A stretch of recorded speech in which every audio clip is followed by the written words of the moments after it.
my hygiene take decline because I'm still home.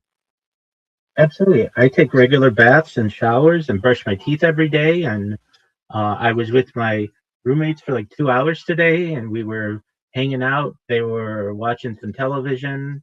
We went like outside. There's a garden. Ate some fresh fruit or like vegetables. Uh, they don't necessarily want to be on camera, but that doesn't mean that I have to uh, force myself to never see them. I live my life the way that I want to live it, and I mean they've been on camera. It's not to say they've never been on camera. They have, um, but some of them want to be on camera more than others, and I have to respect that. But yeah, in terms of my showering, uh, that's on my, a lot. I have a lot of showers on camera. I actually have myself sitting in the shower on camera. Um, it, You, it, you, yeah, but I do band. yeah. I show myself from the waist up, and in terms of um, we'll have uh, like I've shaved on camera. I've gone to the bathroom on camera. I've Yeah, oh yeah. I used to shave every single day on camera and show people how to shave. Wow. Um, Brushing my teeth. Certainly like nail care. I've like clipped my nails on camera. Um, just like everything. I want people to know what life is like as much as possible. So, but in terms of the like hygienic part of it, if I smelled, I would know it. I regularly take care of my hygiene, so that's not an issue. And my roommates would be like, "Dude, you stink." Um, but that doesn't happen. So You must, you must think I'm horrible person when I say what I say to you. no, no, no, you're fine. It's just you only see my cameras. I have an entire life outside of the camera. A lot of it is recorded, but if anything, I just think the camera's going. I don't. I don't feel like I'm a slave to it. I don't have to. If I Sometimes I'll get people who argue in here, not with me, but with other people, and I just don't want to hear it, and I'll just mute everybody, and I won't mute They can argue amongst themselves, but I'll just turn off the sound because it's just too much. I get people in here who just talk and talk and talk and talk and talk, and either I tell them, look, I'm gonna go do something else, or I just mute them. And when I sleep, I've got them muted, so I can't hear what they're doing. And um, when I regularly go to the bathroom, I have a lot of the footage on GoPros, so that like it's not lost footage. But um, I pretty clearly don't say that I have been on live stream 24 hours a day, 7 days a week, 365 days a year. 100% of the time, 99.999% of the time. Oh yeah, but anytime I don't want to, I don't have to. And like when I do laundry or something like that, I've shown it on camera, but sometimes I don't. Uh, and especially with my computers now, they're in good spots. I don't want to move them. It's a lot to take the devices with me. So I don't think you're a bad person. I just think you're asking regular questions. But um, I would ask the same questions, like how often do you shower? As often as I want. How often do you brush your teeth? Like 2 or 3 times a day. How often do you scrape your tongue? Like every day. How often do you clip your nails? Like once a week. Okay. How often do you um clean your glasses? Like multiple times a day. How often do you wash your face? Like daily.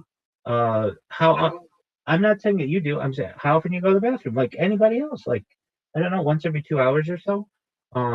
Okay. How often do you take a bath. Usually, like a full on, like I'll take a shower probably more often than I take like a bath. But I have been getting into uh, a habit. Usually, it's like really late at night when nobody's in here, where I will just sit in the bathtub for at least an hour and just soak. And I will watch a podcast when I do that. It's usually on. It's usually um, just to like relax and stuff. And do have I streamed it before? I don't stream it, but I archive it. The reason why I don't stream it is I don't want to get in trouble. Um, and um, like I don't know. I do things pretty regularly. Um, do I shower as much as I did when I had a full-time position? No, because I would at least shower multiple times a day at that point, but I was doing more stuff. I was traveling like 100 miles a day from at least Orange County to LA County and back, or like 60 miles a day. So I'd be in the car and I'd be sweaty from work and stuff like that. Like if you don't do that much, you don't really get all that stinky so long as you regularly shower. How often do I do laundry? As often as I need. Um, it's like I don't get a whole bunch of stains or like um today I washed uh and because I felt like it was necessary, like in the shower or in the bathtub. But if I don't necessarily feel like I need to take a shower every day, I don't do it. But um, I definitely always brush my teeth and wash my face and that kind of stuff. So, all right, For me, yeah, okay, I just want to answer some questions. Okay? And, when I have episodes or I am online, like talking with people, like I am brushing my teeth like 3 times, okay, 3 times. The the the back is worse. That is little bit of worse. I okay. am back like one of the week. Well, you have a cleaning lady as well, which helps to keep things clean. Yeah. Uh, I make my bed every day, at least once a day. Now, does that mean like I wash all my pillows and stuff like that? No. I regularly, break down the bed though, and I flip my mattress and stuff. I mean, these are like normal things that people do. It's just most of the time people aren't streaming. Okay, my friend. Uh, I have your link, and I'm I'm ready. okay. All right, I'm gonna mute you here, and we'll talk in Yeah. Riverside. Okay.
Tony, can you hear me?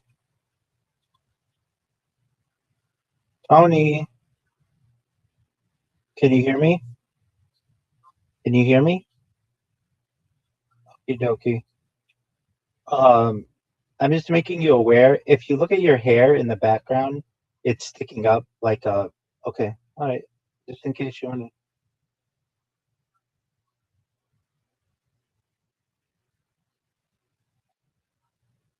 Okay. Okay. Absolutely. All right. Um.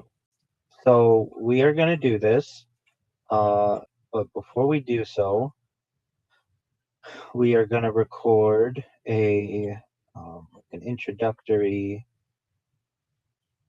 portion and a closing portion, and if that works for you, it works for me. And we can shoot it a couple times if you want, if needed, but we should be able to get it.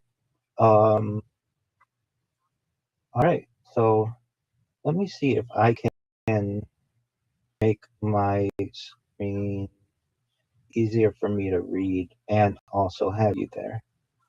Um, yeah, this seems okay. All right, I'm ready when you are.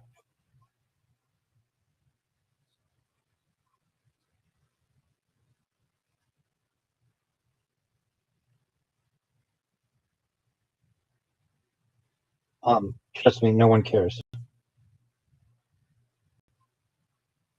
Not online. Not online. You can't tell online. Maybe in real life, of course they care, but not online. They don't care.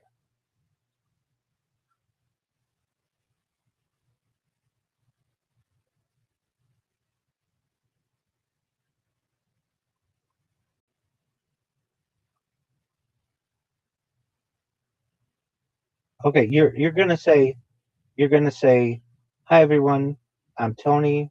Thank you for coming back to the Life podcast. I'm here with Rabbi Rothschild. We are going to be reviewing another year. Before we get started, I wanted you to know where you can find me. Of course, it's at youtube.com/ at Life Podcast Network. Additionally, you can find me at linktree.com/ life podcast, and I will hand it over to Rabbi Rothschild, and they can tell you where you can find them before we move into the next year.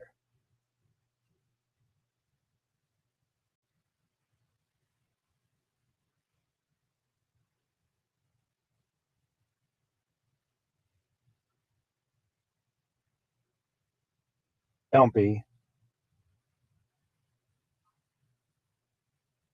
And don't forget when you're not talking to mute your microphone.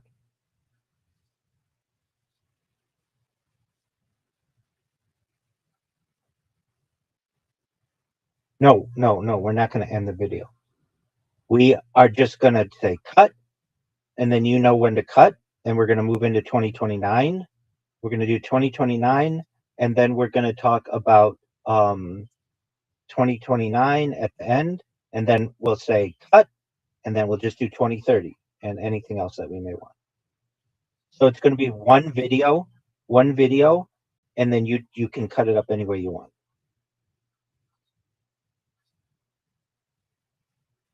Okay, cool. Absolutely, please do.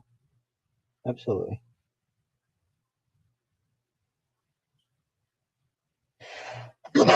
Pardon me.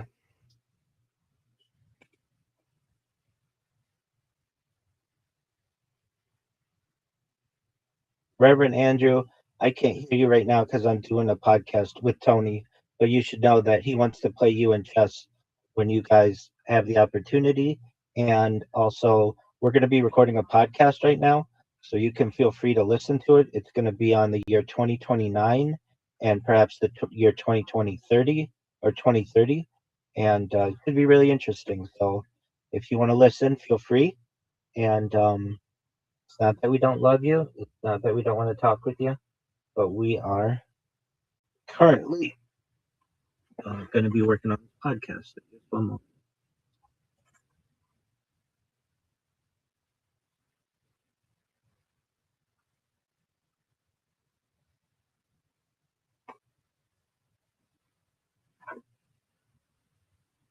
moment.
Tony, I'll be there in just a second.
Hey, Tony, I'm coming.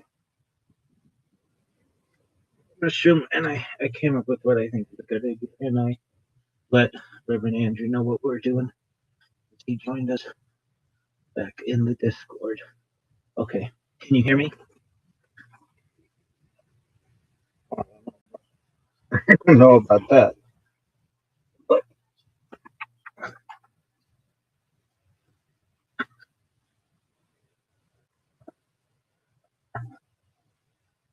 we'll get him on your episode. Okay, so here's what I'm thinking. We don't do an intro and an outro. We just we just do an outro. So that's at the end. Here's why. If the beginning of all your videos are the same, people are going to wonder, am I in the right video? So what we do is, I think we'll do the outro, and I'll just say like this. Uh, it'll be something like, because since I normally talk at the, like, we would have our discussion on whatever the year is, and then it would be, and with that, we want to thank you for listening to this year. We find it to be very interesting now, and we think it will be very interesting in the future. With that, Tony, where can the audience find you? And then you would come in and say, you can find me, of course, here on my YouTube, youtube.com/ at Life Podcast Network. Additionally, you can find me and in with my Linktree, linktree.com/ Life Podcast. And we want to thank you for being here, and we look forward to connecting next time. And that's it. And then it's like cut. And then you don't have to do an intro for everyone and an outro for everyone. You just have to do the outro.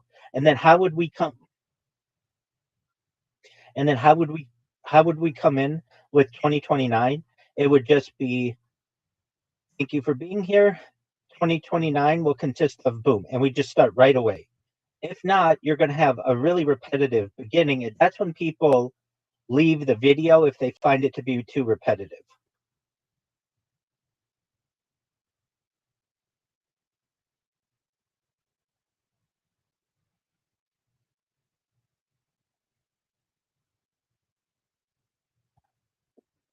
We're gonna do an intro, but it'll just be like, thank you for being here. 2029 is the we'll be starting on Monday. Like we just go right into the year.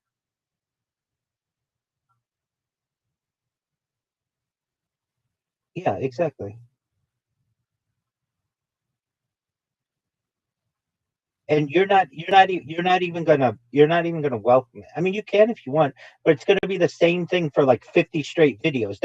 The beginning of 50 straight videos will all look the same, and you don't want that for your audience. It's boring. So if we just say thank you for being here, the year 2029 will be starting on a Monday of the traditional Gregorian calendar, the 2029th year of the Common Era. You get what I'm saying?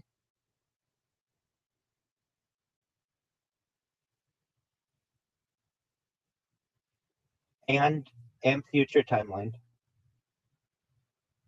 No, no worries.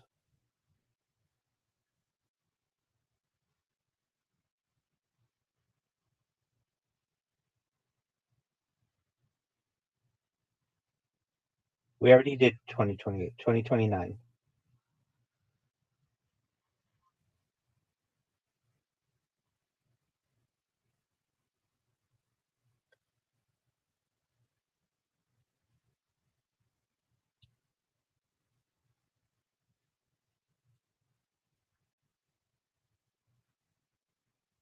FutureTimeline.net.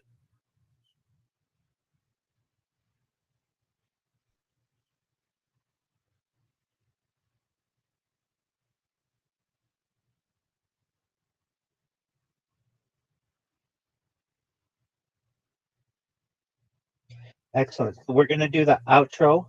I will I'll thank the people. I'll give them all my information. I'll show them my screen where they can find my stuff.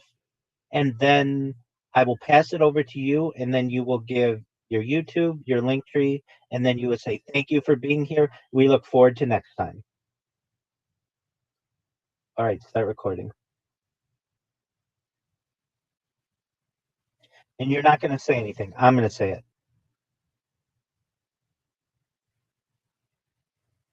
And with that, that concludes our year. We want to thank you for the opportunity to share this information with you, both now and for those who watch in the future. If you want to find where you can find my content, I advise that you type Rabbi Rothschild, RabbiRothschild, into YouTube and filter by live. As you can see, I have more content available 24 hours a day, 7 days a week, 365 days a year than any person ever. I am always live on many different live streams. Moreover, you can find my social media at linktree.com/Rabbi Rothschild. You can read my blog at rabbirothschild.medium.com, as well as view other information on rabbirothschild.blogspot.com. And Tony, where can they find you?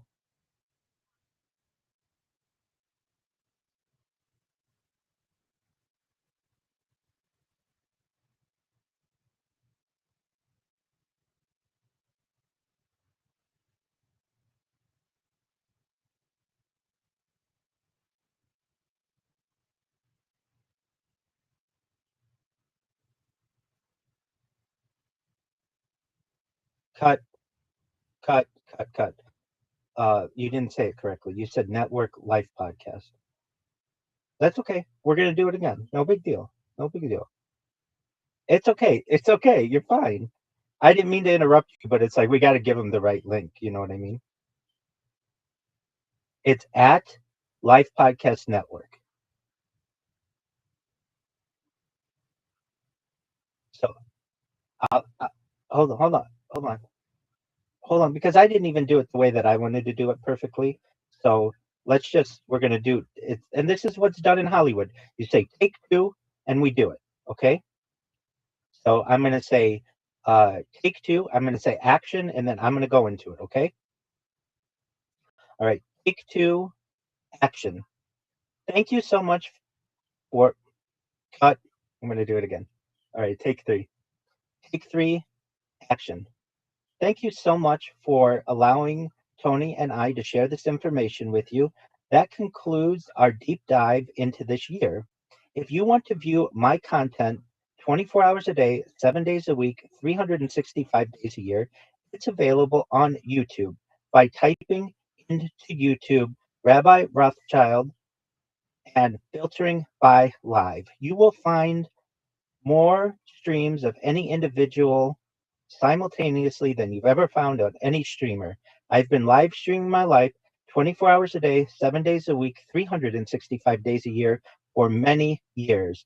This is a treasure trove of information for people of the future to study. This is a timeline and a time capsule of human events, which again is available by just typing Rabbi Rothschild into YouTube and filtering by live.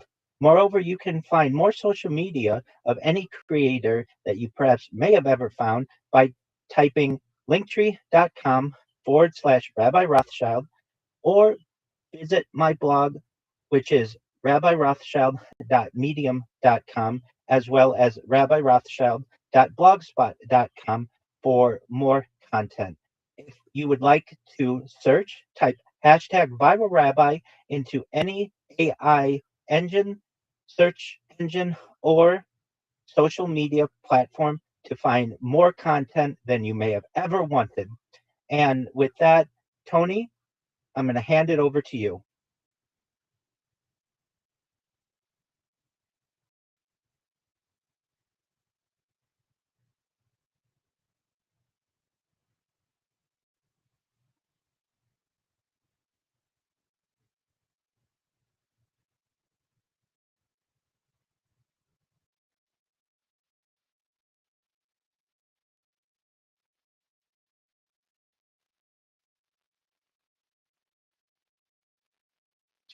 Uh, okay, so we're going to say cut. What are you trying to say? Yeah, we're cutting. Yeah, that's fine. Yeah, just write it down. So it's youtube.com/at Life Podcast Network. Just write just just write it down so you have it.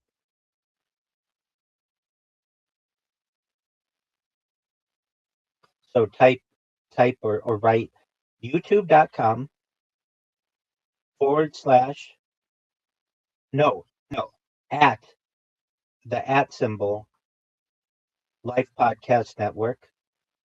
And then you want to say you can find my social media at linktree.com/, Life Podcast. Please like, comment, and subscribe to this video. And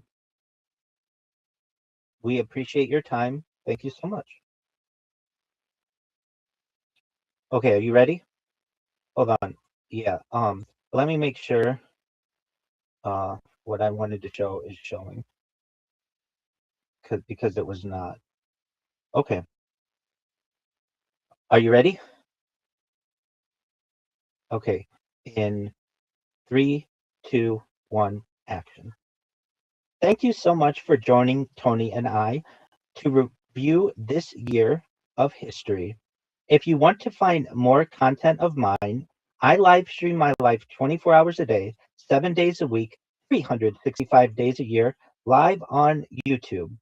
You simply need to type Rabbi Rothschild, RABBI space ROTHSCHILD into YouTube and make sure to filter by live. When doing so, you will find more live streams of any content creator that you will ever have previously imagined. Moreover, you can find my social media at linktree.com/Rabbi Rothschild. If you want to view my writings, feel free to view them at rabbirothschild.medium.com and rabbirothschild.blogspot.com. Also, you can type hashtag ViralRabbi into any social media platform, search engine, or AI model to find more information about who I am and what I do. And with that, I'm going to pass the mic back to Tony. Thank you again so much for watching. Oh, I made a mistake. I made a mistake. I made a mistake. No, no, no, no. Apologies. I didn't change my camera over. I'm so sorry. Apologies. That's okay. We're going to get it. This time it was my fault. Okay. All right. Apologies, Tony. Okay. So take 4. Here we go. Uh, pardon me again. My apologies. All right. 3, 2, 1, action. Thank you so much for watching. We want to cut. I want to do it again. 3, 2, 1, action. Thank you so much for watching this deep dive into this year. For more information about what I am doing, you can type Rabbi Rothschild into YouTube and filter by live. RABBI and filter by live to find more content on any creator than you have ever found. At any given time, I have multiple live streams that are broadcasting to the world. Moreover, you can find my social media at linktree.com/Rabbi Rothschild. You can find my blog at rabbirothschild.medium.com as well as rabbirothschild.blogspot.com. Feel free to type Rabbi Rothschild or hashtag ViralRabbi into any search engine, social media, or AI engine to find more information about who I am and what I do and my pursuit for world peace. And with that, I'm going to pass the microphone back to Tony.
cut.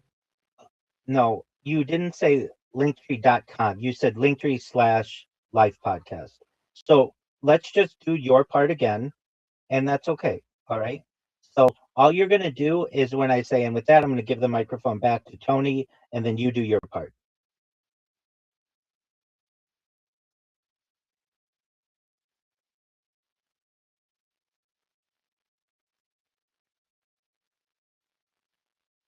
Well, so I've already done my part. You're going to cut my part out, the last thing that I did. And so you're just going to pretend that I said, all right. Oh, so I can say, oh, okay, so I'll do it. All right. And with that, we're going to pass the microphone back to Tony.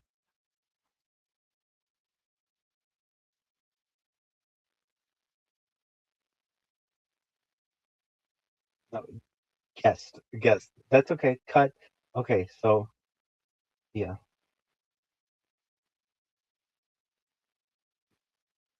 No, cut. You would say, thank you to my guest, but that's okay. So just do it again.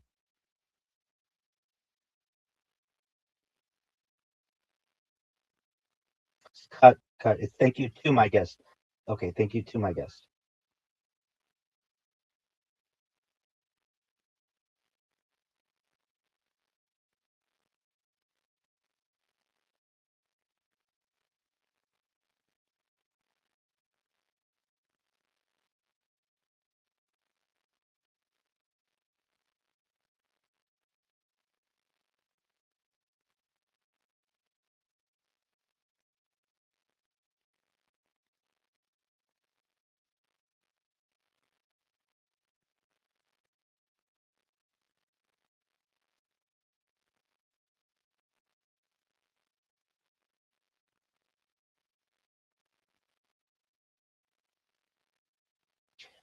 Cut. Cut, cut. You said LinkedIn. It's linktree.com/life podcast. So just type it, just write it down. Okay, you can. So what is your YouTube? Tell me what your YouTube is.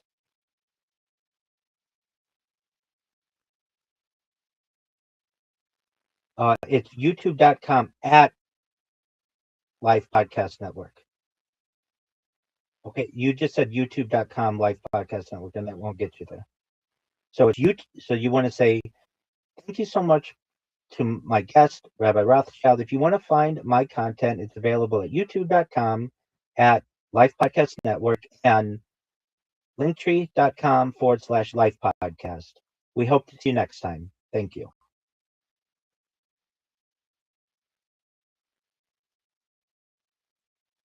You can do it.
Okay, let's do it again though, because you don't want to say good. You want to just do it. Just have confidence. Oh, okay. Okay, that's fine. That's fine. But you're going to have a random cut in there that's not expected. Just do it one more time. It's okay.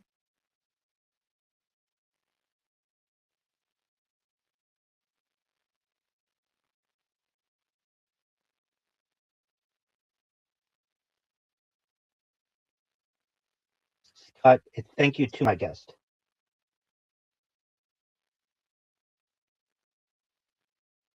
You want me to write it? Let me just write it to you. I'll write it. I'll write what you have to say. You just have to read it.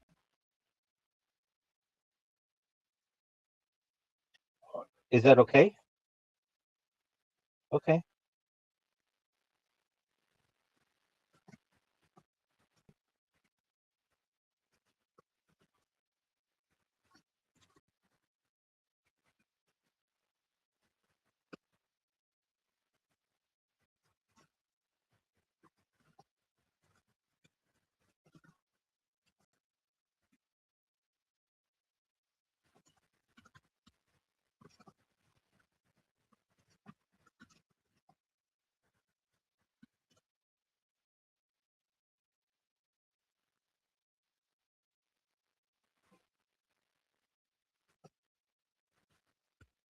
Yeah, just a moment.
You know what?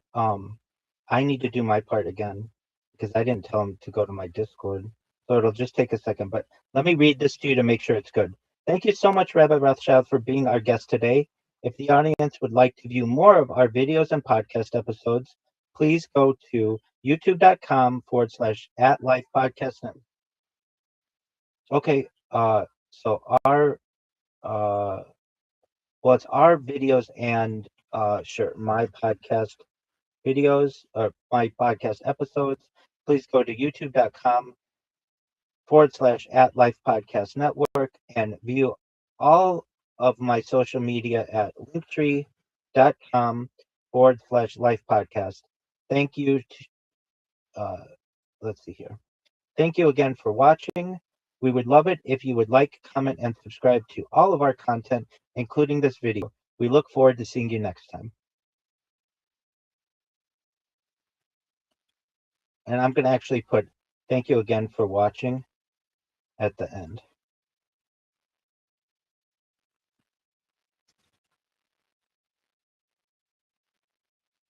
Okay, so let's hear you read it.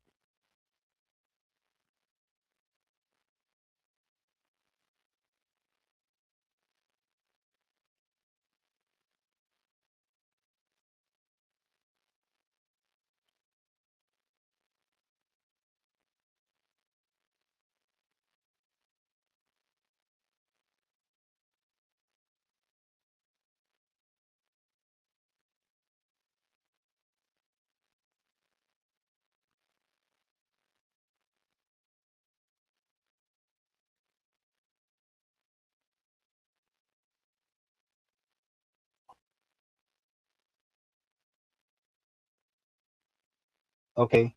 Um, Let me change one more thing to it. Instead of the word video, we're going to say episode, including this episode.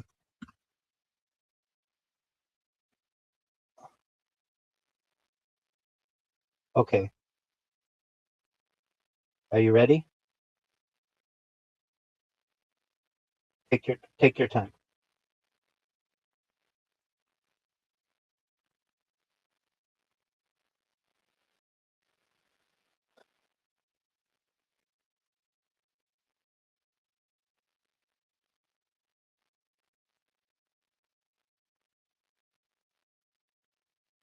No, no, no. I heard you. I know what you said. You said LinkedIn.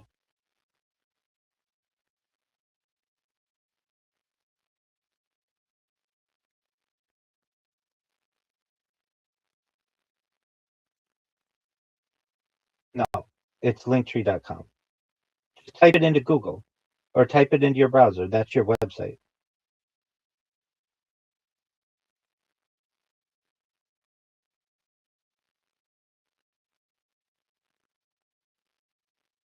Oh, you're saying link.re. It's not A, it's EE. Nobody's going to follow that. No one's going to understand. You just say linktree.com/life podcast. That's it. Okay. Are you ready? Okay, here we go. Can you what?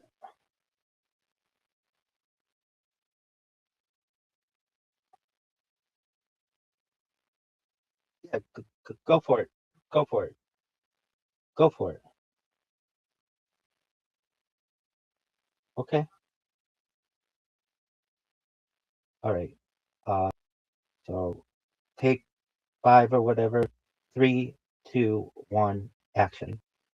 Thank you so much for watching this deep dive this year. If you want to find more information on who I am and what I do, you should go to YouTube at youtube.com and type Rabbi Rothschild, RABBI space ROTHSCHILD into the search, and be sure to filter by live to view my 24/7, 365 live streams. Look at all these live streams that I have going all the time. I have more content than any person in global history. Moreover, if you want to connect with me directly, feel free to join my Discord, discord.me/rabbi. You can find all of my social media at linktree.com/Rabbi Rothschild, and you can find my writings at rabbirothschild.medium.com and rabbirothschild.blogspot.com. I highly encourage you to type Rabbi Rothschild or hashtag ViralRabbi into any search engine, social media, or AI search and find more content than you've ever found on any individual ever. And with that, I'm going to pass it back to Tony.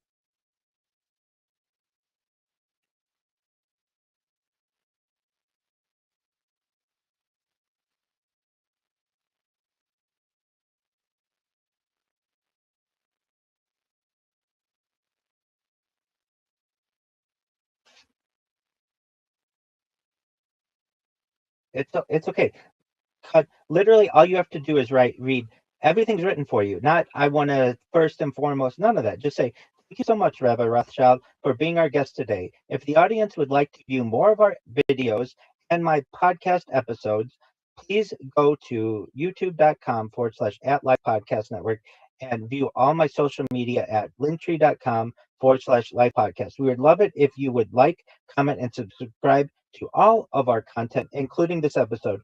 We look forward to seeing you next time. Thank you again for watching. And the one thing I'm going to change, it's very slight, but I'm going to change one of the words from video to episode. It sounds more professional.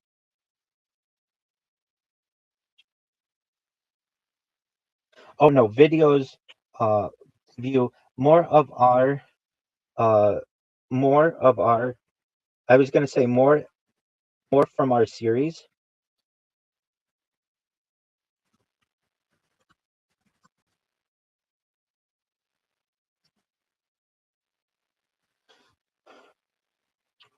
Okay. So I'm passing it back to you. Are you ready? One last thing, Tony. Do you see in the screen your head is getting like you're cutting your chin off? Yeah, like maybe there you go. That's better. Much better. Much, much better.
That works. Excellent. Okay. So that's good. So you know to take my last take and then whatever you just did, and we'll do it. Okay. So now we're going to do 2029, and let me know when you're ready.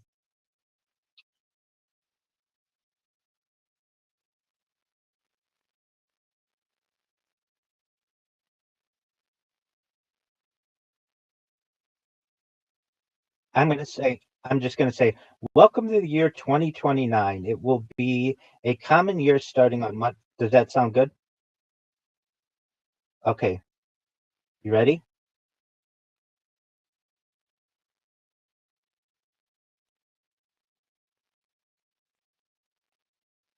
Now I see you.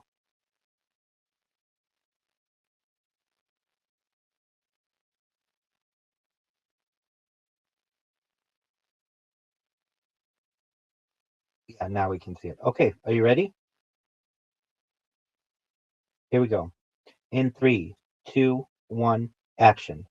Welcome to the year 2029. 2029 will be a common year starting on Monday of the Gregorian calendar, the 2029th year of the Common Era, the 29th year of the third millennium and the 21st century, and the 10th and last year of the 2020s decade. The predicted and scheduled events: March 10th through 17th, we expect the 2029 Special Olympics World Winter Games that will be held in Switzerland. On March 25th, if not triggered earlier, the next German federal election will occur no later than this date. On April 13th, asteroid 99942 Apophis at 335 meters or 1,100 feet wide will pass Earth less than 32,000 kilometers or 20,000 miles from Earth's surface, closer than geosynchronous satellites. When discovered, it was considered a serious threat to Earth, but since then, refined predictions have ruled out any impact risk for the next 100 years. This will be the closest approach of an asteroid this size since scientists have predicted. Uh, this will be the closest approach of an asteroid this size scientists have predicted. From July 11th through July 22nd, the 2029 Summer World University Games will be held in North Carolina, United States. July 19th through July 29th, the 2029 World Games will be held in Germany. On August 15th, if not triggered earlier, the next UK general election will occur no later than this date. On September 17th of 2029, if not triggered earlier, the 2029 Norwegian parliamentary election will occur no later than this date. October 10th, the 2029 World Horticultural Expo is scheduled to be opened in Thailand. On October 14th, if not triggered earlier, the next Portuguese legislative election will occur no later than this date. On October 15th, if not triggered earlier, the 46th Canadian federal election will occur no later than this date. On October 20th, the inauguration of the incumbent or the new president of Indonesia will happen on this date. Some unknown dates that are scheduled to perhaps happen in the year 2029. During February, if not triggered later or earlier, the next Indonesian presidential election will occur. In April, if not triggered earlier, the next Indian general election will occur no later than this month. In June, if not triggered earlier, the next French legislative election will occur no later than this month. ESA plans to launch the Aerial Exoplanet Telescope and Comet Interceptor. The Fehmarn Belt fixed link between Denmark and Germany is expected to be completed. The Giant Magellan Telescope, which is currently under construction, is scheduled for completion by this year. The Three Seas Initiative, 3SI, estimates to end the Rail to Sea project by this year. Romania expects to have entered the Eurozone by this year. The radio transmitted digital time capsule, a message from Earth, will reach its destination on the planet Gliese 581c. NASA's New Horizons spacecraft is expected to leave the solar system. Also in 2029, the 2029 Asian Winter Games will be held in Kazakhstan. 343 Madison Avenue is anticipated to be finished. The International Olympic Committee will elect the host city of the 2036 Summer Olympics. Additionally, some information that we anticipate from 2029 to 2032, Da Vinci mission to Venus is expected. Sure.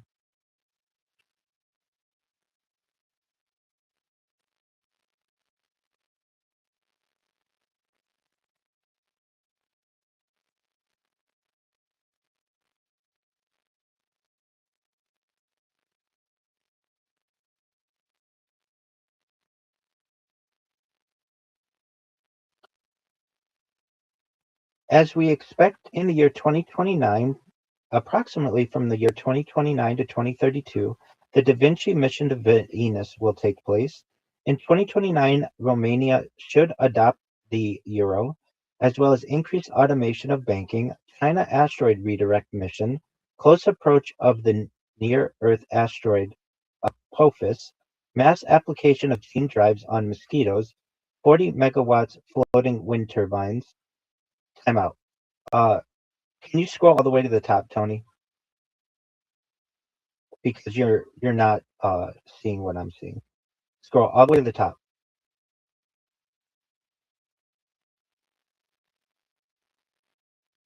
Are you at the top? There you go. That's where you want to be. That's what I'm reading. Okay. So we're gonna just restart or just restart this part. Okay. So action.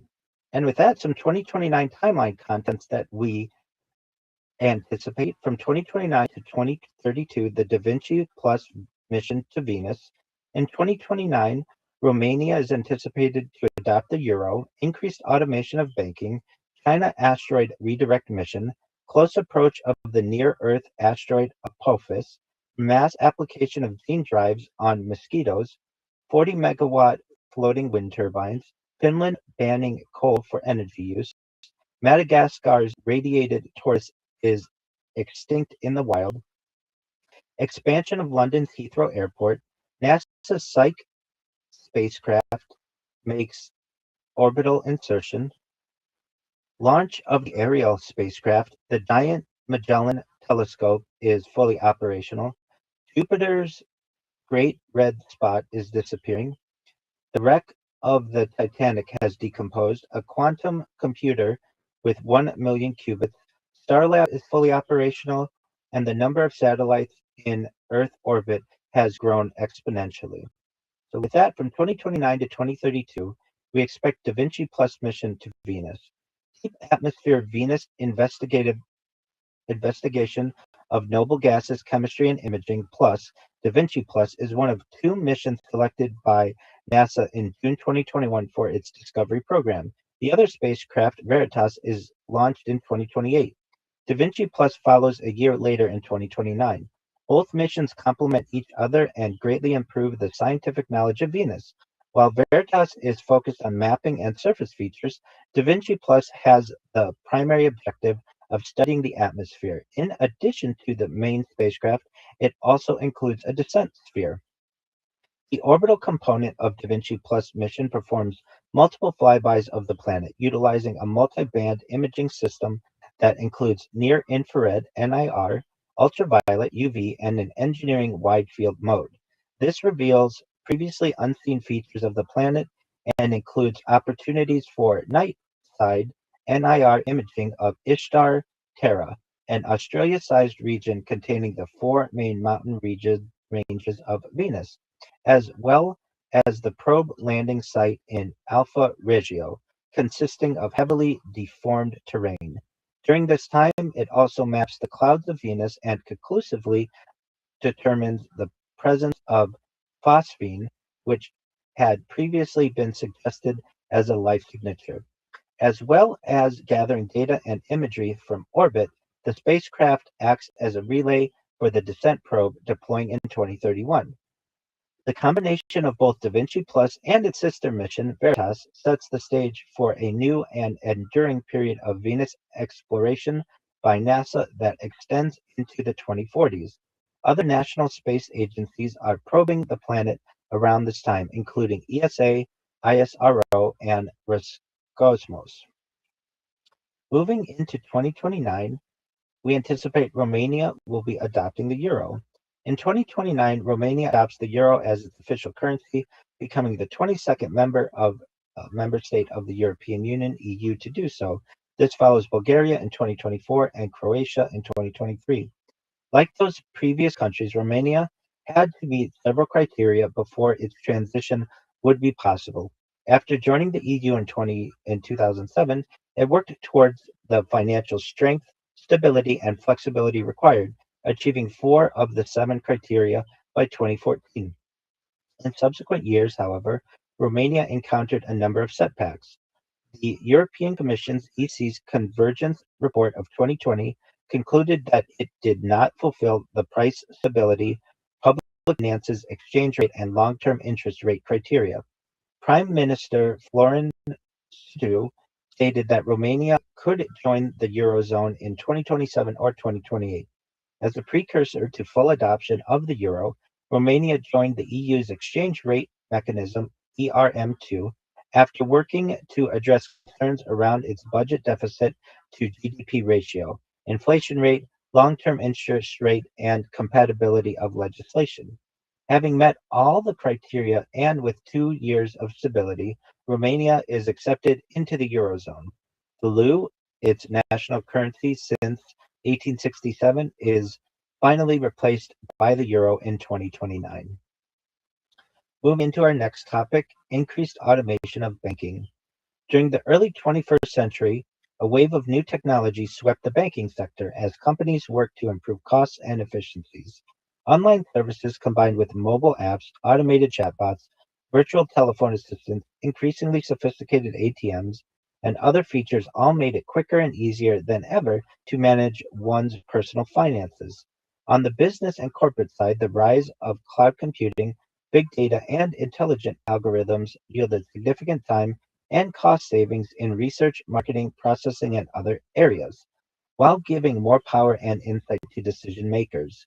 By 2020, U.S. banks alone were investing more than $150 billion in new technology annually, spending more than any other industry. While customers and clients benefited greatly from these improvements, automation reduced the need for human staff. By 2029, more than 10% of banking jobs have been eliminated compared to a decade earlier, adding up to some 200,000 roles in the U.S.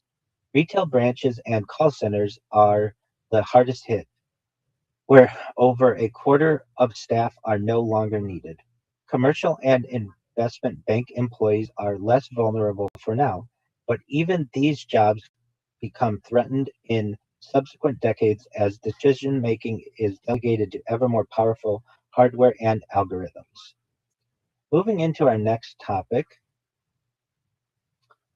we anticipate China asteroid redirect mission. During the early 2020s, as its scientific and technological capabilities began to close the gap with rival spacefaring nations, China started exploring serious proposals for planetary defense missions. In 2024, the country's National Space Science Center announced a plan to visit the asteroid 2015 XF261. The body, estimated to be 30 meters or 98 feet across, had an orbit that crossed Earth's, completing a journey around the Sun every 360 days or 0.99 years. Its closest approach of the 21st century would occur in 2090 when it passed within 382,000 kilometers or 237,000 miles, less than the moon's distance from Earth. While a collision with Earth could be ruled out, researchers wanted to study 215 2015 XF261 to gain insights into its composition and structure, enhancing the understanding of near Earth objects, NEOs, and improving future planetary defense strategies. The mission announced by China would involve two spacecraft launching on the same rocket in 2027, performing a flyby of Venus before arriving near the asteroid in 2029. Early this year, the object is 6.7 million kilometers, 4.2 million miles from Earth and moving at 8.8 kilometers per second, 19,700 miles per hour. One of the spacecraft is purposefully collided with 2015 XF261 in a manner similar to NASA's DART mission. The kinetic impactor hits at a speed of 10 kilometers per second, 22,400 miles per hour, causing a dust cloud and very slight perturbation of the asteroid's orbit, insufficient to pose any danger to Earth. The DART mission, which impacted the asteroid Dimorphos in 2022, successfully shortened its orbit by approximately 33 minutes. A similar but smaller effect is predicted for 2015 XF261 due to its smaller size and mass, providing valuable data on the effectiveness of kinetic impact deflection. The second probe observes the collision and resulting ejecta, returning detailed images and data. In addition to monitoring changes in the orbit, it studies the subsurface composition of 2015 XF261, the impact having revealed information about materials within the asteroid. This proves useful to both future planetary defense missions and the mining of asteroids for resources. By coincidence, the mission occurs during the same month as a related event, the close approach of 99942 Apophis. This NEO is over 10 times larger than 2015 XF261. The next event that we anticipate is a close approach of the near-Earth asteroid Apophis. 99942 Apophis is an asteroid with a diameter of 370 meters or 1,214 feet and an exceptionally close orbit to Earth. It caused a sensation in 2004 when initial observations indicated a 2.7% chance that it would hit Earth in 2029. This gave it the highest rating ever recorded on the Torino Impact Hazard Scale, reaching level 4. Depending on its composition, location, and angle of entry, the asteroid would make atmospheric entry with up to 1,200 megatons of kinetic energy, approximately 21 times more than the Tsar Bomba, the largest nuclear weapon ever tested, and 6 times more than the 1883 eruption of Krakatoa. However, the orbital characteristics of Apophis were later refined, eliminating any chance of impact. Nevertheless, the object remains on an alarmingly close path that skims within 31,000 kilometers of Earth, which is 10 times closer than the Moon, and even closer than some man-made satellites.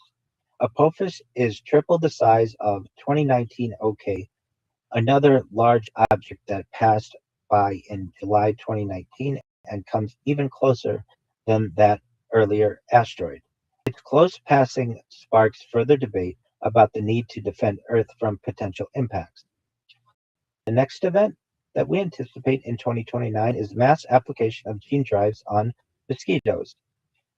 During the 2010s, it was estimated that nearly 700 million people were catching mosquito-borne illnesses, resulting in over a million deaths worldwide each year. In spite of the insect's tiny size, they were the deadliest creatures in the world, killing more humans than any other animal. Among the diseases transmitted were malaria, dengue fever, West Nile virus, yellow fever, chikungunya, filariasis, and the Zika virus, and many others. Affecting mostly tropical and subtropical regions, the majority of deaths were of young children in sub-Saharan Africa. However, in 2015, it was reported that, due to warming temperatures from climate change, mosquitoes had begun spreading historically rare diseases into Europe, malaria to Greece, the West Nile virus to parts of Eastern Europe, and chikungunya to Italy and France. Malaria and West Nile were becoming more common in North America too. The economic and social costs of mosquito-borne infections were often considerable. An individual could be forced to miss time at work or the place of education, pay for doctor's visits and related travel, obtain funds to cover prescription or over-the-counter medicines, pay for hospital bills or medical treatment, and buy insect sprays or repellents to prevent further bites. There were also funeral expenses in the case of deaths.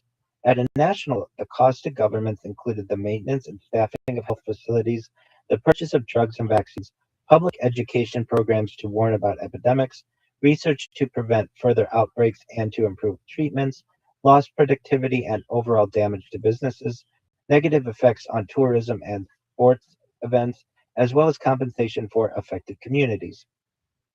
Of the many and various mosquito-borne illnesses, malaria presented the greatest threat, with 3.2 billion people, 106 countries and territories located in areas at risk of transmission. It was a particularly acute problem in Africa, where an estimated 91% of malaria deaths occurred. This disease alone was causing $12 billion in economic damage to the continent each year, reducing the annual gross domestic product (GDP) of some countries by as much as 1.3%.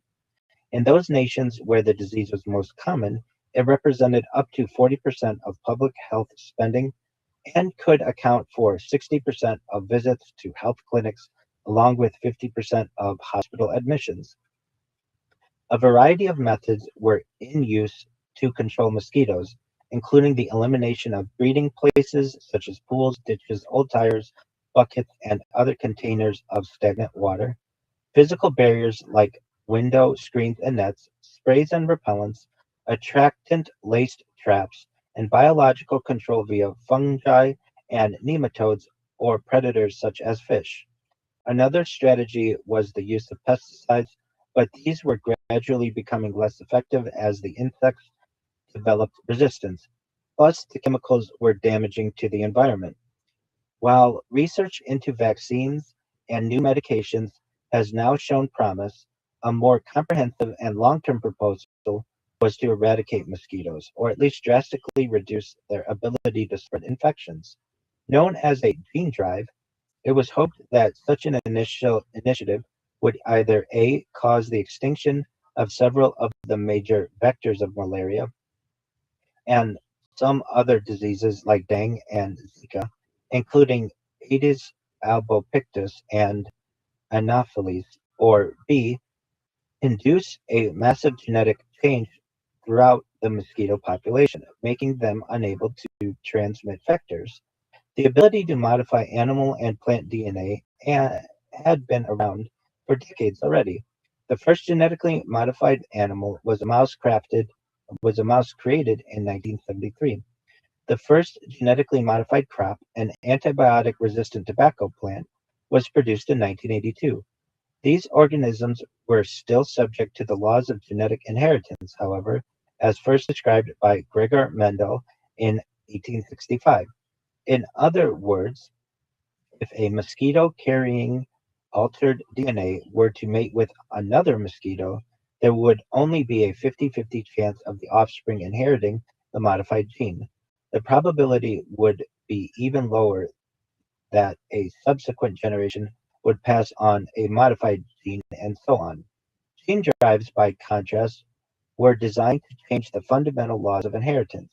A powerful new editing technique known as CRISPR-Cas9 was demonstrated on fruit flies in the 2010s, showing that it was possible to engineer organisms in which every generation received a modified gene, and an entire population would get it within a few generations. With potential for large-scale transformation of species, attention turned to the problem of mosquitoes in Africa. The process of artificially biasing inheritance of desired genes was described as a mutagenetic mutagenic chain reaction by researchers. While holding great promise, there were also a number of risks and ethical issues. By altering mosquitoes' DNA to ensure their offspring would always be male, for example, and releasing them into the wild to mate with natural mosquitoes, malaria and other diseases could be wiped out. However, be there could also be side effects. Causing the insects populations to crash might disrupt food chains or have other unforeseen consequences. Government reports highlighted these and other areas of concern, delaying the mass introduction of gene drives. But this was only a temporary setback as major investment was going to research and development of the process. Among the biggest supporters in the fight against malaria was Bill Gates, whose foundation had committed almost $2 billion in grants between 2000 and 2015 to combat the disease. To safeguard against the dangers, a reversal drive was developed alongside the gene drive that would, if necessary, undo the process and spread the original genes back into the population. In addition, other alternatives to creating all male offspring were considered, such as introducing genes to make the insects target animals rather than humans, or genes that stopped the parasite itself from multiplying inside the insect.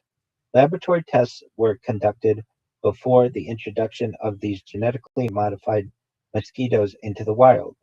Detailed studies then followed to determine the optimal numbers and best locations to release the insects, as well as the various cause and effect pathways in the environment. Following small scale experiments in the early 2020s, the mass introduction of gene drives is becoming a reality towards the end of the decade.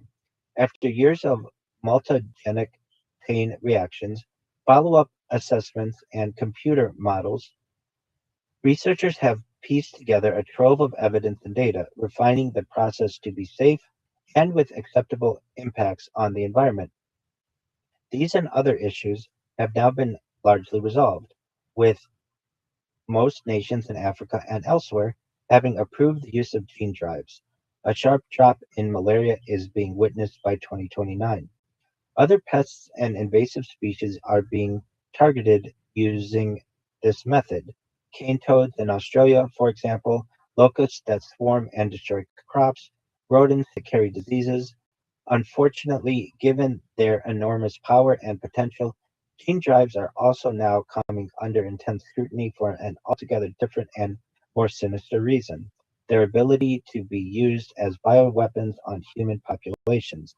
This is leading to increased transparency, openness, and cooperation between governments around the world to ensure better monitoring of scientific research activities and to make safeguards and countermeasures built into gene drives. The next topic that we anticipate in 2029 will be a 40 megawatt floating wind turbine. This year sees the deployment of a major new offshore wind project developed by Norwegian company Worldwide Wind. Its unusual design belongs to a class known as vertical axis wind turbines, VAWTS. Offshore wind has grown rapidly this decade, from a worldwide installed capacity of 35 gigawatts in 2020 to over 200 gigawatts in 2029, a six-fold increase. This is thanks to dramatic cost reductions, advances in technology, and policies favoring renewable energy, with ever increasing national targets. Among the new innovations are larger and more powerful turbines, dwarfing earlier designs and handling even greater capacities. The project by Worldwide Wind is the largest of all. It features two sets of rotor blades on a single mast, making them rotate in opposite directions. It can produce up to 40 megawatts of electricity in a single unit, more than triple the world record capacity at the start of the decade, achieved by General Electric's Pallade X. This occurs within a floating structure that measures 400 meters, 1,312 feet in height, taller than the roof of the Empire State Building, and far surpassing the world record size of 260 meters or 853 feet in 2020. Worldwide Wind developed a smaller 3 megawatt prototype in 2026 before achieving the massive scalability needed for this version in 2029. Farms of these VAWTS bots can also be deployed closer together than conventional offshore wind turbines due to their more vertically focused design. This greater density reduces the area of sea needed to deploy them. The next event that we anticipate in 2029, Finland will be implementing a nationwide ban on coal use. The country's greenhouse gas emissions had already peaked in the early 2000s, but it was still reliant on coal for its energy. with 11 million tons burned each year. Lacking any domestic production of its own, this was imported from other nations, primarily Russia, 72%, the United States, 7%, Canada, 6%, Australia, 6%, and Poland, 3%. The percentage of coal as an energy source in Finland declined from 18.6% in 1980 to 14.7% in 1990 and 11% in 2000, rising again slightly before entering a new permanent decline from 2003 onwards and reaching 8% by 2018. The ban was announced in February 2019 and comes into effect from the 1st of May 2029. The next event that we anticipate is Madagascar's radiated tortoise becoming extinct in the wild. Years of unmitigated hunting and loss of habitat, as well as capture for the illegal exotic pet trade, have caused the wild population of the radiated tortoise to dwindle to almost nothing. Like over 80% of the island's flora and fauna, the radiated tortoise can be found nowhere else on Earth naturally. The government of Madagascar attempted to halt the decline by introducing a series of protection laws. Unfortunately, the size of the island's wildlife areas and poor economic conditions meant these restrictions were largely ignored, with even protected areas being invaded by poachers. Surveys in the 2010s revealed a shocking decline in the number of tortoises. The breeding population quickly shrunk throughout the 2020s. Though there is hope of future repopulation using those bred in captivity, the shrinking habitats they once occupied make this prospect unlikely. In another 15 years or so, almost all of Madagascar's forests will be gone. The next event that we anticipate in 2029 is the expansion of London's Heathrow Airport. For many years, Heathrow Airport in London held the title of the world's busiest airport when measured by international passenger traffic, as well as the busiest in Europe by overall passenger traffic. By the early 2010s, it was handling 70 million passenger journeys per year, though Dubai International would eventually overtake it, and forecast to reach 85 million by 2030. As the airport began to reach 100% capacity at peak times, concerns were raised about overcrowding and the need for expansion.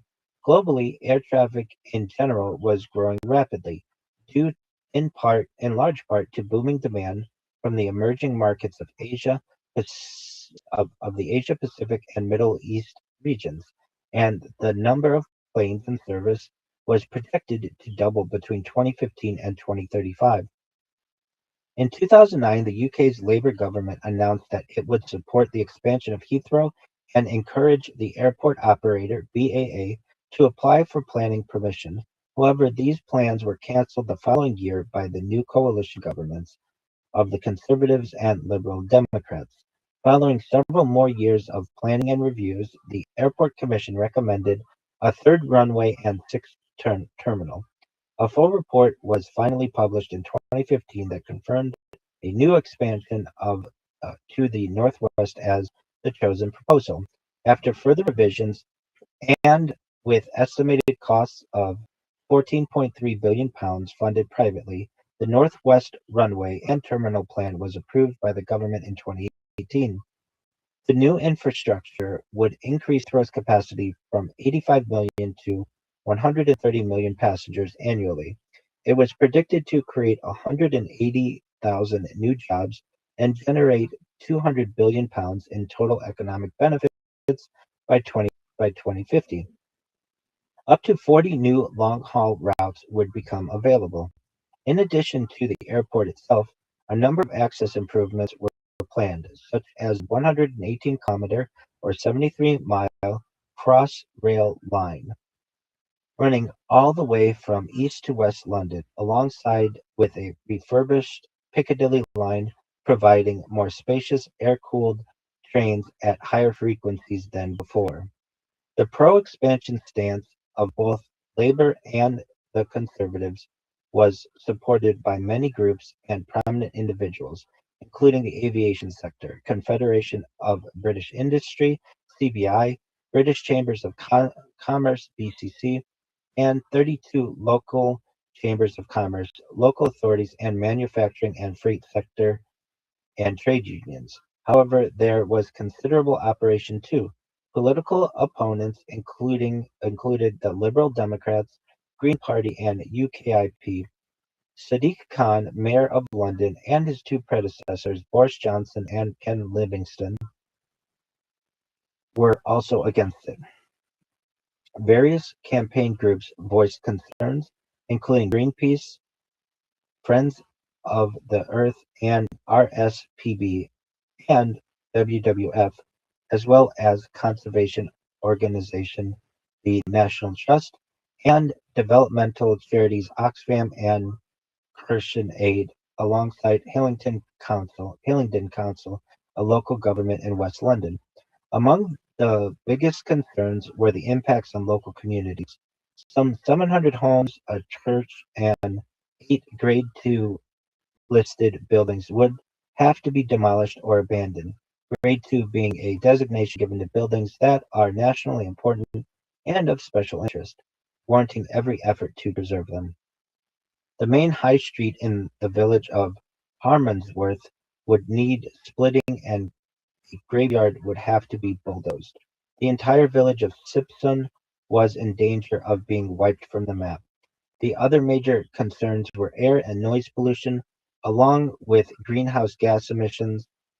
Environmental campaigners warned that the increased CO2 caused by the additional flights would make it harder for the UK to meet its commitments to the Paris Climate Agreement.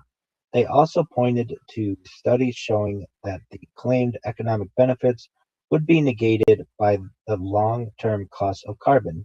Building a third runway would also raise the general level of air pollution at a time when 40,000 people were dying each year from dirty air across the country.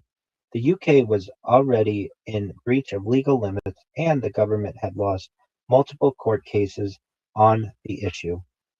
Furthermore, expanding Heathrow and its flight paths would expose hundreds of thousands of additional residents in London, as well as the neighbouring county of Berkshire, to sustained high levels of aircraft noise for the first time. Many people also resented London gaining yet another major project, drawing money away from the rest of the UK.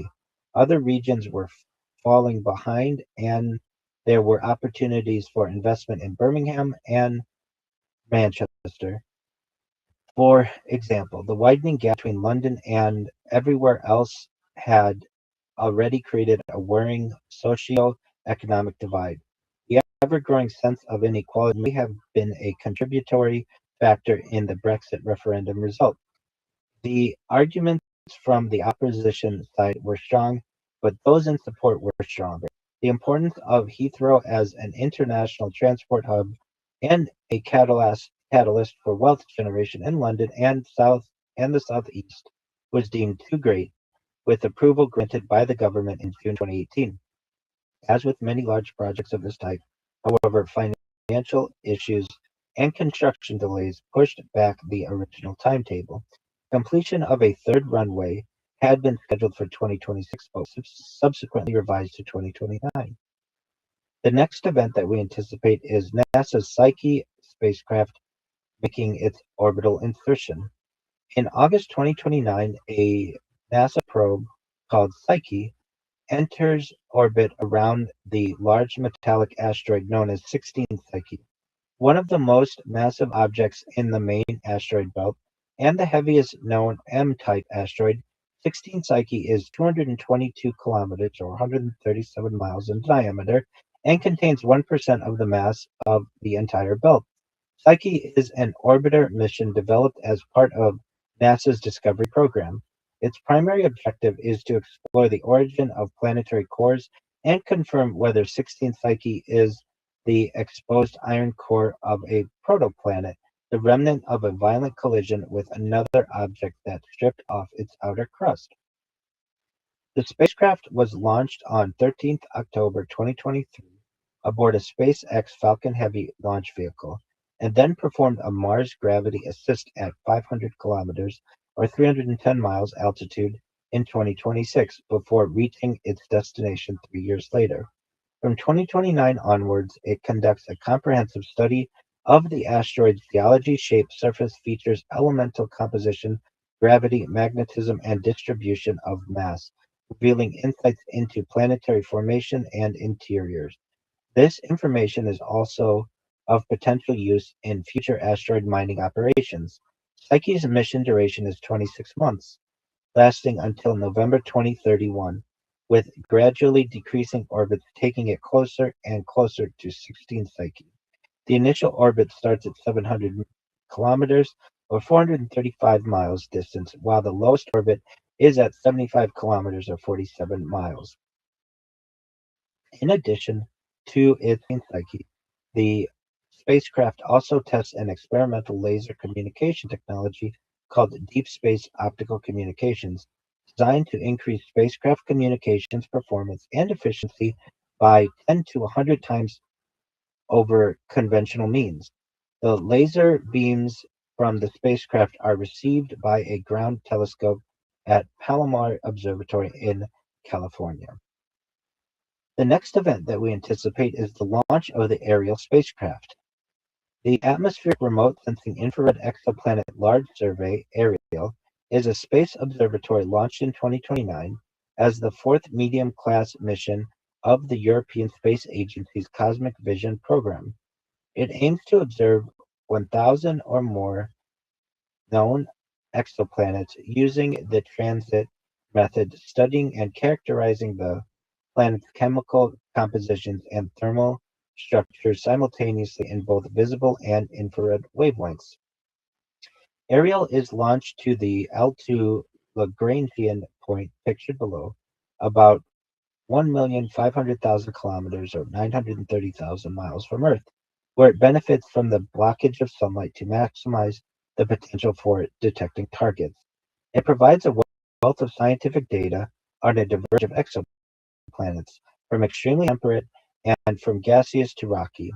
Its photometer, spectrometer, and guidance system are sensitive enough to determine the presence of clouds in atmospheres, as well as some exotic molecules that have been missed by earlier telescopes. In addition to revealing new insights into many previously studied worlds, the mission addresses fundamental questions about what exoplanets are made of and how planetary systems form and evolve. The European Space Agency formally approved the mission in December 2020 with a scheduled launch date of 2029. The mission duration is 4 years. The next event that we anticipate is the Giant Magellan Telescope becoming fully operational. The Giant Magellan Telescope (GMT) is a major new astronomical observatory completed in 2029. Costing nearly $2 billion, the international project is led by the U.S. in partnership with Australia, Brazil, and Korea, with Chile as the host country. The telescope is built on a mountaintop in the southern Atacama Desert of Chile, with an altitude of 2,516 meters or 8,255 feet. This site was chosen as the instrument's location because of its outstanding night sky quality and clear weather throughout most of the year, along with a lack of atmospheric pollution and sparse population, giving it low light pollution. The GMT consists of 8 and 8.4 meter or 27.6 feet diameter primary segments with a combined resolving power equivalent to a 24.5 meter or 80.4 feet mirror. It has a total light gathering area of 368 meters squared, 3,960 square feet, which is 15 times greater than the older neighboring Magellan telescopes. It has 4 times the image resolution and 200 times the sensitivity of the James Webb Space Telescope. The GMT operates at near-infrared and visible wavelengths of the spectrum. It features adaptive optics, which helps to correct image blur caused by the Earth's atmospheric interference. The 7 mirrors are polished with a surface accuracy of 19 nanometers. The GMT is the latest in a series of major telescopes being constructed this decade, heralding a new era of higher resolution astronomy. Others include the European Extremely Large Telescope and the Square Kilometre Array, in addition to numerous space-based observatories.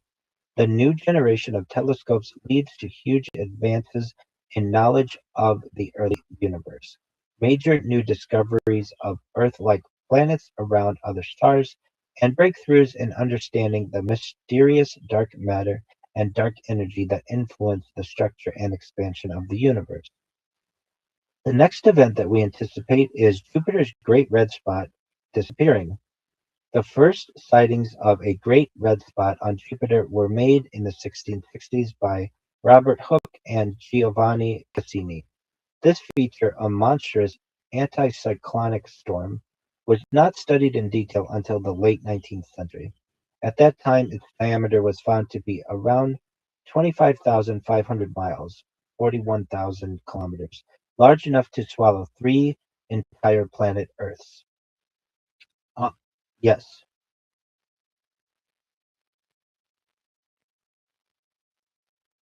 No, it's perfect.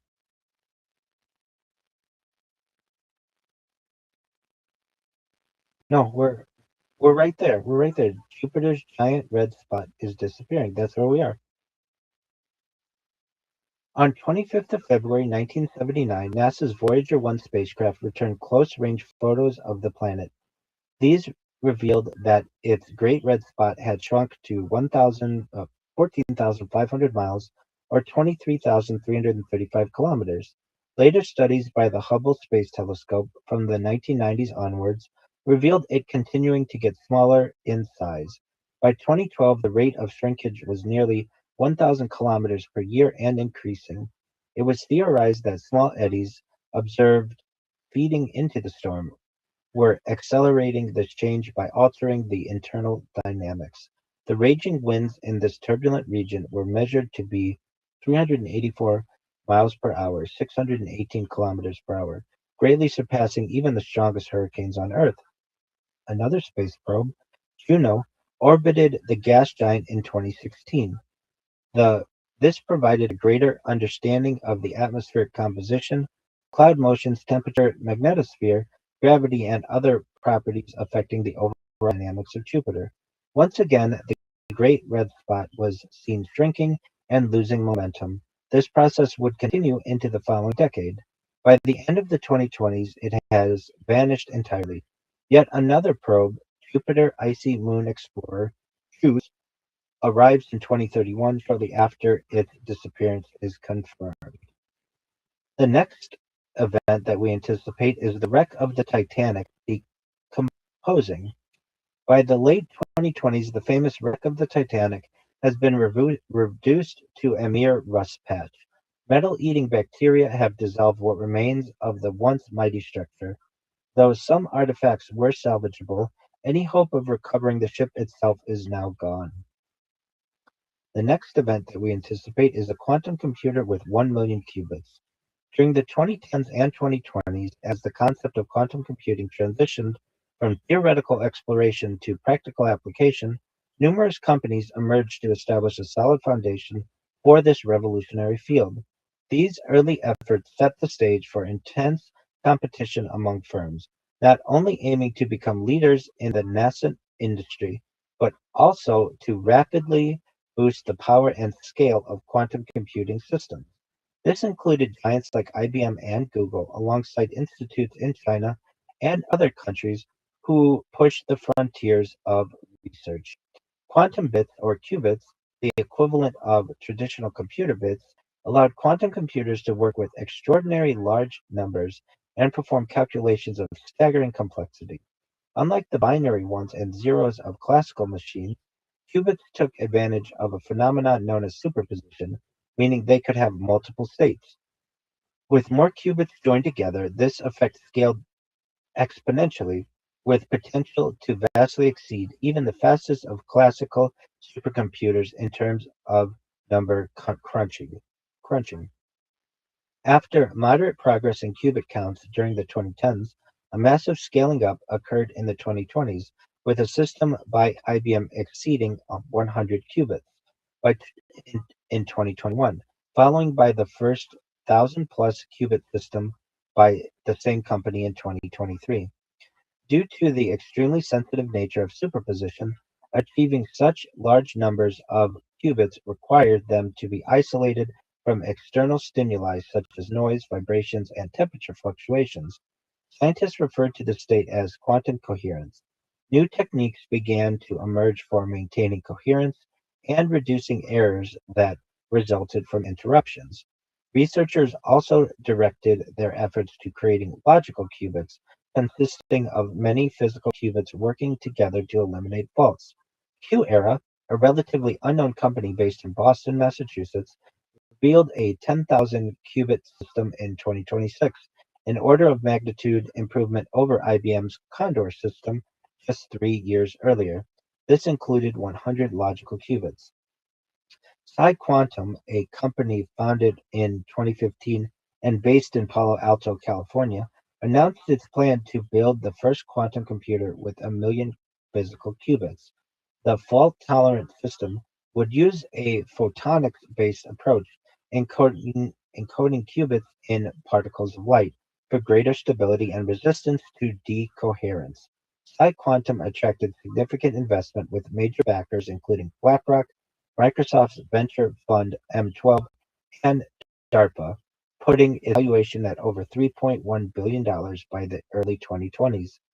In April 2024, the Australian and Queensland governments invested a further 940 million Australian dollars or 620 million United States dollars into PsiQuantum. In exchange, the company agreed to locate its planned quantum computer in Brisbane. This machine, described as the world's first utility-scale fault-tolerant quantum computer, would be housed in a large compute building with many rows of cabinets, each containing thousands of photonic chips, next to a crypto plant to provide cooling. PsiQuantum targeted a completion date of 2029. A project of similar scale is also being completed by Google this year. The leap in qubit count from 10,000 achieved in 2026 to a million now is not just a quantitative change, but a qualitative one. These machines are among the first quantum computers able to perform useful tasks, such as simulating complex molecular structures for drug discovery and new materials, optimizing large-scale logistical operations, and solving intricate problems in real time. This capacity provides the ability to model phenomena that are beyond the reach of classical supercomputers. With qubits, both physical and logical, continuing to scale up, even greater advances will soon become possible, such as the cracking of RSA 2048 encryption during the 2030s, a task that would require trillions of years in calculation time for traditional computers. Commercial scale, fault-tolerant quantum computing leads to thousands of new jobs in Australia and generates an additional $48 billion in GDP by 2040. The next event that we anticipate is the Starlab commercial space station becoming operational. This Starlab is the first ever free-flying commercial space station. Announced in October 2021, the project is a collaboration between NanoRacks, Voyager Space, and Lockheed Martin. It features 340 cubic meters of internal volume, about one-third that of the International Space Station. As a continuously crewed platform, it ensures a continued U.S. presence in low Earth orbit at a time when the ISS is nearing the end of its lifespan. The basic elements of the Starlab space station include a large inflatable habitat designed and built by Lockheed Martin, a metallic docking node, a power and propulsion element 60 kilowatts, a large and robotic arm for servicing cargo, maximum payloads of 22 cubic meters, and a state-of-the-art laboratory system with comprehensive research, science, and manufacturing capabilities. Among the services provided are materials research, plant growth and other biotech, astronaut missions, and space tourism. It can hold up to 4 passengers at any one time. Initial operational capability begins in 2029. There are now several space stations in Earth or near Earth orbit: Starlab, the soon-to-be retired ISS, China's new space station, and the Lunar Gateway. The next event that we anticipate in 2029, the number of satellites in Earth orbit growing exponentially. By the end of this decade, the number of active satellites in Earth around the number of satellites in orbit around Earth has reached nearly 60,000, a 20-fold increase compared to a decade earlier and 75-fold increase since the start of the century. Russia, then known as the Soviet Union, launched the first artificial satellite, Sputnik 1, in October 1957. Just 3.5 years later, more than 100 others had been placed in orbit as the space race got underway between the Soviets and the United States. The numbers continued to increase over the decades, with more and more countries able to conduct launches for purposes such as weather monitoring, telecommunications, surveillance, and GPS. During the early 21st century, smaller and lighter satellites with more compact and miniaturized components became increasingly popular. These provided the advantage of cheaper launch costs and a more flexible range of uses. This segment of the market became divided into various classes depending on the weight of the spacecraft, from mini satellites between 500 and 100 kilograms, descending through micro, nano, pico, and femto satellites, the smallest being less than zero point 0.1 kilograms. Concerns mounted over the accumulation of space debris from old satellites and other defunct or abandoned objects. In a worst case scenario, this might trigger a catastrophic chain reaction of collisions, known as the Kessler syndrome, with potential to block safe access to space for generations. Despite the growing risk, satellite numbers began to explode from the late 2010s onwards. SpaceX announced plans for Starlink, a huge constellation to expand global internet coverage, as well as satellites for military, scientific, and other purposes. Many rival companies emerged with similar projects that collectively appeared set to transform the already crowded space above Earth, creating a kind of satellite singularity. The 2,600 active satellites in 2020 would be joined by a further 57,000 over the next 10 years, bringing the total to almost 60,000. Astronomers had earlier reported interference with ground-based observations and the spoiling of the night sky, a problem now made even worse. Satellite developers responded with new measures to reduce reflected sunlight through spacecraft orientation, sun shielding, and surface darkening. The end of this decade is marked by the emergence of a quantum internet, providing absolutely secure encryption. This orbiting network, still at an early stage of deployment in 2029, is massively expanded during the 2030s. Cut. That's it for 2029.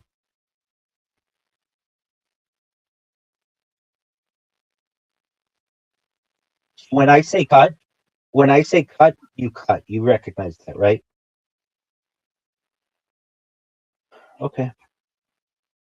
Oh, no, I made a mistake. I made a mistake. We talk about it afterward. I made a mistake. Apologies. So we don't cut there. So we'll go back and uh we will talk about it. So I'll give a uh an intro. So apologies. Let me go back and find what events we've got going on. So uh in three, two, one, action. And that concludes 2029. Tony, what are your thoughts on some of the events that we anticipate experiencing?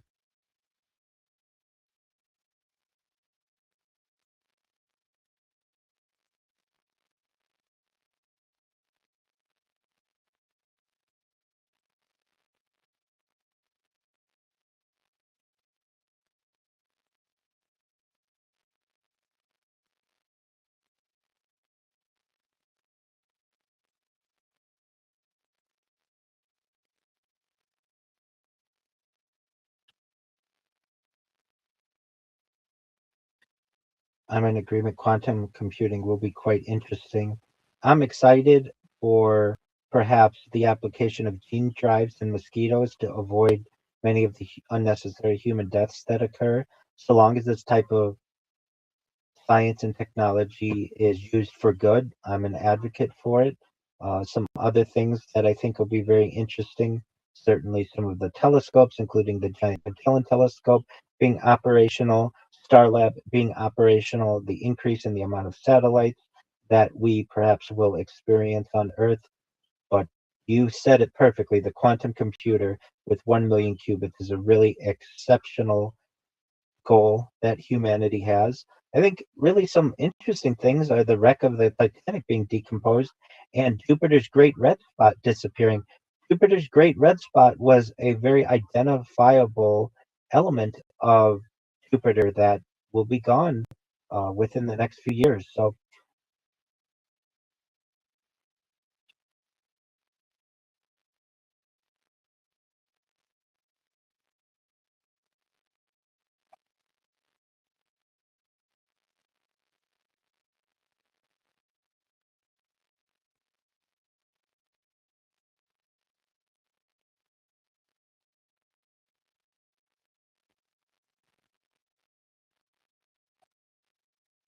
I agree with you. And with that, we appreciate you following along to the audience, and we look forward to connecting next time. Thank you. Okay, cut by and then are you ready to do 2030?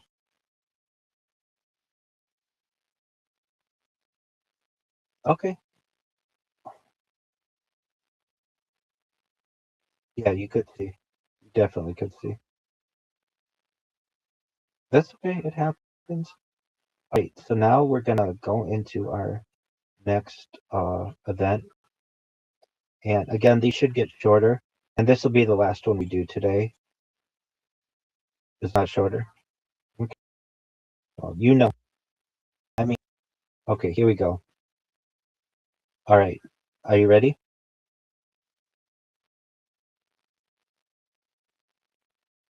Go ahead.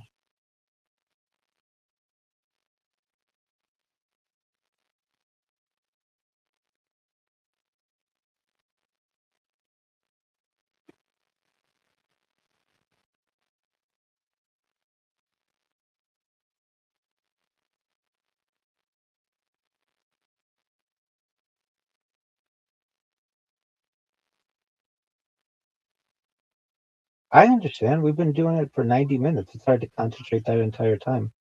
I thought you did a really good job of it. And even that part on Jupiter where you're like, am I on the wrong spot? You were on the right spot. And I'll do my best to say the next event that we are doing so that you're aware that we're moving on to the next part. But you'll find it. And if anything, you can see what I'm reading immediately. So with that, are you ready? Okay, do you have your pages open so that I can just go from Wikipedia to future? Okay. All right. In three, two, one, action. Welcome to 2030. 2030 will be a common year starting on Tuesday of the Gregorian calendar, the 2030th year of the Common Era, and it will be the 30th. Sure, that's okay. That's okay. Okay, so you ready? Okay. Three, two, one, action. Welcome to 2030. 2030 will be a common year starting on Tuesday of the Gregorian calendar, the 2030th year of the Common Era, the 30th year of the third millennium and the 21st century, and the first year of the 2030s decade, a new decade. The predicted and scheduled events from February 1st through 17th, the two 2030 Winter Olympics is scheduled to be held in the French Alps. On February 28th, the 2029 World Horticultural Expo is scheduled to be closed in Thailand. On March 27th, the 2030 South Korean presidential election is scheduled to be held. In April of 2030, Europa Clipper will arrive at Jupiter's moon Europa.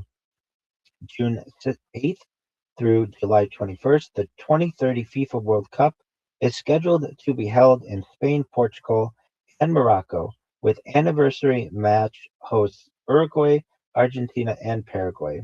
September 1st, the autonomous region of Bougainville has recommended this date for independence from Papua New Guinea, pending re-ratification of the 2019 referendum. October 1st, the 2030 World Expo will be opened in Riyadh, Saudi Arabia. July 24th through August 4th, the 2030 Mediterranean Games are expected to take place in Pristina, Kosovo. Unknown dates of 2030. The 2030 Hungarian parliamentary election is scheduled to be held, predicted in 2022, the year in which both the Voyager 1 and Voyager 2 space probes will run out of power and cease transmission. New petrol and diesel cars will be banned from sale in the UK. Masdar City in Abu Dhabi is expected to be completed in 2030, as well as the 2030 Asian Games being scheduled to be held in Doha. A Japanese construction firm, the Shimizu Corporation, in concert with many research firms and government agencies, has plans for an underwater city of 5,000 people called the Ocean Spiral, 4.5 kilometers or 2.8 miles off the coast of Japan, which will consist of a giant sphere containing homes and businesses situated just below the surface, held up by a 14-kilometer or 9-mile spiral descending into the seabed, where there will be a submarine port and a factory powering the city by using microorganisms that turn carbon dioxide into methane. The Shimizu Corporation plans to start construction in 2025. Targets of the goals of the United Nations 2030 agenda are set for 2030. Some climate-related goals from COP26 are for 2030, including the Glasgow Climate Pact aims to reduce global carbon dioxide emissions by 55% by 2030 relative to the 2010 level. However, based on existing pledges, the emissions in the year 2030 will be 14% higher than in 2010. More than 100 countries pledged the reverse deforestation. More than 100 countries pledged to reverse deforestation. India plans to draw half its energy requirement from renewable sources. China aims to peak CO2 emissions before 2030. The 2030 Climate Target Plan of the EU aims to cut greenhouse gas emissions by at least 55% by 2030. The European Commission made proposals in July 2021 for how to achieve this goal. The international community, including the United Nations, World Bank, and the United States, have set the goal of completely eradicating extreme poverty by 2030. Noting a significant decline in extreme poverty since 1990, the World Bank has noted that the end of extreme poverty is in sight and pledged to cut it down to at most 3% of the world's population by this time. The World Health Organization and UNICEF have set a goal for universal access to basic sanitation by 2030. The United Nations has made it a goal that internet access and literacy will be universal by 2030. French demographist Emmanuel Todd forecasted that the global literacy rate will be almost 100% by this year. The World Bank has called for all countries to implement universal health care by this time. Shared Prosperity Vision of 2030, Kenya Vision of 2030, Saudi Vision of 2030, Egypt Vision of 2030, Qatar Nation Vision 2030, National Development Plan 2030, Eritrea Vision 2030, Sudan Vision 2030. Finland plans on being a nicotine-free and smoke-free country by 2030. The 2030 Commonwealth Games are expected to take place in Ahmedabad, India. Formula One set to become net zero by 2030 and aims to bring back V8 engines with the approval of engine manufacturers by 2030 or 2031. Poland is projected to have a higher GDP per capita than the United Kingdom by the end of the year. And with that, we will move on to our next set of timeline contents from 2030 to 2033. We expect NASA's Europa Clipper mission searching for life. 2030, we expect global warming continuing to increase, China's nuclear stockpile exceeding 1,000, China's Long March 9 rocket begin a lunar mission, the 6G standard is released, smart grid technology is widespread in developed nations, coal power is phased out by Germany, an interstellar message arrives at Luchthansa. FIFA World Cup 2030, AI-designed antibiotics are available on prescription. Depression is the number one global disease burden. Child mortality is approaching 2% globally. The Muslim population has increased significantly. Orbital space junk is becoming a major problem for space flight. The UK space industry has quadrupled in size. The Lockheed Martin SR-72 is entering service. Half of America's shopping malls have closed. 8K VR headsets are common. 100 terabyte HDDs reach consumer level.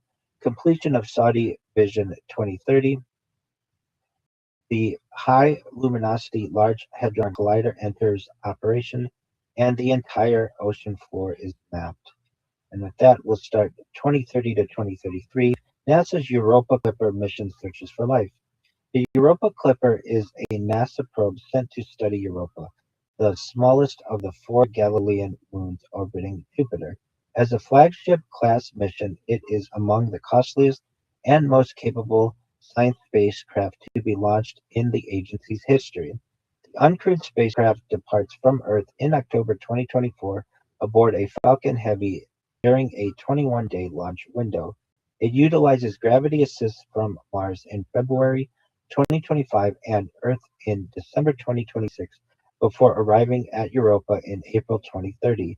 The probe is designed to observe Europa, determine its habitability, and aid in the selection of a landing site for a future lander. The science goals are focused on the three main requirements for life: liquid water, chemistry, and energy. Specifically, the objectives are to study ice shell and ocean, confirm the existence and nature of water within or beneath the ice, and possess and processes of surface ice ocean exchange. Composition: determine the chemistry and distribution of key compounds and the links to ocean composition. Geology: determine the characteristics and formation of surface features, including sites of recent or current activity. To achieve these goals, a large scientific payload of 9 instruments is contributed by the Jet Propulsion Laboratory (JPL), as well as various research institutes and universities. The electronic components are protected from Jupiter's intense radiation by a 150 kilogram shield made of titanium and aluminum. They include a topographical imager, ice penetrating radar, thermal spectrometer, magnetometer, neutral mass spectrometer, and high gain antenna. Extremely high radiation photos are made possible by the main imaging system. This maps most of Europa at 50 meters or 160 feet resolution, but can also zoom into selected surface areas. These enhancements reveal details as small as zero point 0.5 meters or 1.6 feet in size. The probe conducts 35 flybys of Europa at distances ranging from 2,700 kilometers or 1,678 miles to as close as 25 kilometers or 16 miles during its 3.5-year mission. It can therefore reach altitudes low enough to pass the plumes of water vapor erupting from the moon's ice crust, uh, obtaining samples for analysis. A key feature of the mission plans is that the Clipper uses gravity assists from Europa, Ganymede, and Callisto to change its trajectory, allowing the spacecraft to return to a different close approach point with each flyby. Each flyby covers a different sector of Europa in order to produce a near global 95% topographic survey, including ice thickness. The mission timeline overlaps the ESA's Jupiter Icy Moon Explorer, JUICE, which studies the Jovian system from 2031 to 2035, performing flybys past Europa and Callisto before moving into orbit around Ganymede. The two missions complement each other, with shared data helping to improve the science surrounding the Moon's crust and subsurface oceans. The latter is believed to contain more water than all of Earth's oceans combined, as well as guiding the development of future surface landers in the 2030s and 2040s. The next event that we anticipate in 2030 will be global warming continuing to increase. Global warming in 2030 is now approaching 1.3 degrees Celsius or 2.3 degrees Fahrenheit above the mid 20th century average and continues to increase. During the next El Nino, it will exceed the 1.5 degrees Celsius or 2.7 degrees Fahrenheit threshold agreed at the Paris Climate Accords in 2015. Recent years have seen unprecedented heat waves, droughts, floods, wildfires, tropical cyclones, and other disasters around the world. The economic losses from weather-related events in 2030 are 25% greater than just a decade earlier, averaging more than $250 billion annually. Amid the deepening sense of urgency, environmental activism is now ramping up to levels never seen before. This includes the direct targeting of and sabotage of fossil fuel infrastructure alongside increasingly vociferous campaigns to trigger changes in public behavior and lifestyles. In the early 2020s, the protest actions had already been subject to increasing criminalization in some countries. With more radicalized green movements having since emerged, these measures are now going to step further to classify some groups as outright terrorist organizations. In South America and other regions, environmental activists who stand in the way of agribusiness, hydroelectric dams, mining, and logging are being murdered in greater numbers than ever. Following the COVID-19 pandemic, worldwide greenhouse gas emissions have seen a temporary dip from a record high of 52 gigatons of CO2 equivalent, meaning the aggregate of CO2, CH4, N2O, and F gases. They fell below 4.9 gigatons in 2020. However, growth resumed in subsequent years and soon rebounded to pre-pandemic levels.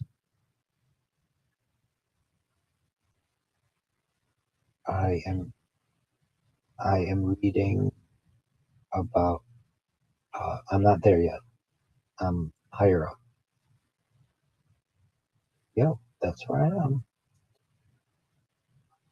You're okay. Recent years have seen unprecedented heat waves, droughts, floods, wildfires, tropical cyclones, and other disasters around the world. The economic losses from weather-related events in 2030 are 25% greater than just a decade earlier, averaging more than $250 billion annually. Among the deepening sense of urgency, environmental activism is now ramping up to levels never seen before. This includes the direct targeting and sabotage of fossil fuel infrastructure, alongside increasingly vociferous campaigns to trigger changes in public behavior and lifestyles. In the early 2020s, protest actions had already been subject to increasing criminalization in some countries, with more radicalized green movements having since emerged. These measures are now going to step further to classify some groups as outright terrorist organizations. In South America and other regions, environmental activists who stand in the way of agribusiness, hydroelectric dams, mining, and logging are being murdered in greater numbers than ever. Following the COVID-19 pandemic, worldwide greenhouse gas emissions had seen a temporary dip from a record high of 52 gigatons of CO2 equivalent, meaning the aggregate of CO2, CH4, N20, and F gases. They fell below 4.9 gigatons in 2020. However, growth resumed in subsequent years and soon rebounded to pre-pandemic levels. World leaders announced more ambitious climate targets while simultaneously approving new oil and gas projects and continuing to provide enormous subsidies to the fossil fuel industry. Although progress has been made in slowing the rate of emissions, with signs that a peak may now be approaching, they continue to rise in 2030. Pledges at climate summits have proven to be insufficient, for limiting the global average temperature to a sustainable level. The world remains on track for 2 degrees Celsius of warming by the 2040s and nearly 3 degrees Celsius later in the century.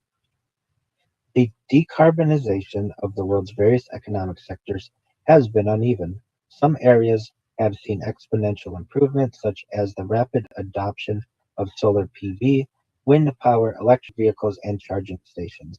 Some governments have now phased out coal, while renewables have expanded a cover while renewables have expanded to cover a majority of electrical generation. In combination with utility-based in combination with utility-scale batteries and/or nuclear. Rooftop solar, for example, is now mandatory on all new buildings in some countries. Likewise, the EV market has seen phenomenal growth and is on the verge of surpassing traditional ICE cars in terms of global scale sales. Another promising field is direct air capture (DAC) to create negative emissions. Early prototypes in the 2010s demonstrated that a few tons each day could be captured and stored safely. Substantial further investment, including billions of dollars from both private interests and government funding, led to a rapid scaling up. By 2030, some companies have achieved megaton scale DAC and are now planning for gigatons of negative emissions by 2050. But in other areas of the economy, progress has been stagnant. For instance, ruminant meat consumption is still very high, in part due to growing consumer demand in emerging economies. Plant-based meats have risen in popularity, but are nowhere near the level needed to sufficiently reduce emissions from the agricultural sector. Meanwhile, cultured or lab-grown meats, while showing potential for exponential growth, are still at the early stages of market adoption. They have also been drawn into the Anglosphere's culture wars, with debates over natural versus unnatural that are similar to concerns over genetically modified foods, as well as the financial impact on local ranchers. Other areas with insufficient progress include the energy intensity of residential and commercial buildings, the carbon intensity of industrial processes such as steelmaking and cement production, the aviation sector, and the general financing of climate change initiatives around the world. For many countries, the vague wording of net zero strategies has led to delays in overall emissions reduction. The share of greenhouse gas emissions with carbon pricing has about doubled since 2020, but still accounts for only 40% of the total. The two main forms of this pricing system are carbon taxing and cap and trade programs. A third concept has recently been proposed, a carbon coin or similar currency to encourage a new global market for carbon removal. If paired with carbon taxes, the idea would be that burning of carbon is taxed while sequestering carbon is rewarded. To implement the policy and to manage supply and demand, as well as independently verifying each ton of negative emissions, requires a supranational authority, one of its key functions being to coordinate the operations of major central banks in order to give the carbon currency a guaranteed floor price. For now, this is too big a step for most nations to accept, with concerns over inflation and the effects on domestic currency. However, discussions are resumed in later years as the global environmental situation deteriorates. Overall, the world in 2030 is more climate aware and more supporting of green policy than ever, but still lacking the urgency and scale of actions needed to prevent dangerous climate change. The next event that we anticipate is China's nuclear stockpile exceeding 1,000. From the late 2010s onward, China began to significantly ramp up its nuclear weapons stockpile as a result of several converging factors. Having maintained around 200 warheads for nearly 40 years, the rising superpower sought to modernize and expand this arsenal to more than 1,000 in light of what it perceived as new and emerging threats. The evolving security dynamics of the Indo-Pacific region, largely influenced by the U.S. military presence and its alliances, prompted the Chinese government to reassess the strength of its nuclear forces. Concerns had also grown about the advances in missile technology to other powers. Concerns had also grown about the advances in missile technology by other powers, which had the potential to undermine China's own deterrent. Between 2015 and 2022, China increased its nuclear weapons stockpile by 60%, from 260 to more than 400. This figure has reached 1,000 by 2030 and is now on track to reach 1,500 by 2035. This forms part of President Xi Jinping's longer-term goal of establishing a world-class military by 2049, the 100th anniversary of the People's Republic of China. In addition to hundreds of new warheads, China has developed a larger inventory of nuclear delivery systems on land, sea, and air. It also it has also invested in the infrastructure needed to sustain this growth. New silo fields for both solid propellant and nuclear fueled ICBMs, intercontinental ballistic missiles, have been constructed, with systems now ready for a launch on warning posture or the ability to fire more quickly.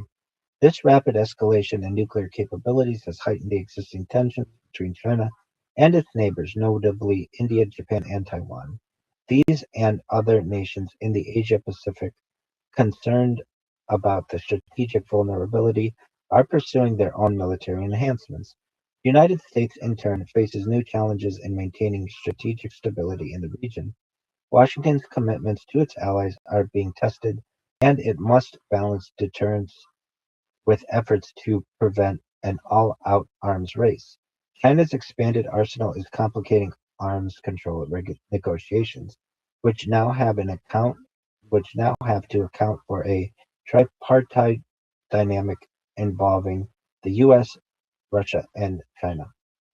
This has undermined efforts to denuclearize the Korean Peninsula. The next event that we anticipate is China's Long March 9 rocket beginning lunar missions. The Long March 9, officially CZ-9, is a new Chinese rocket first announced in 2018 and intended for long-range missions to the Moon, Mars, and beyond.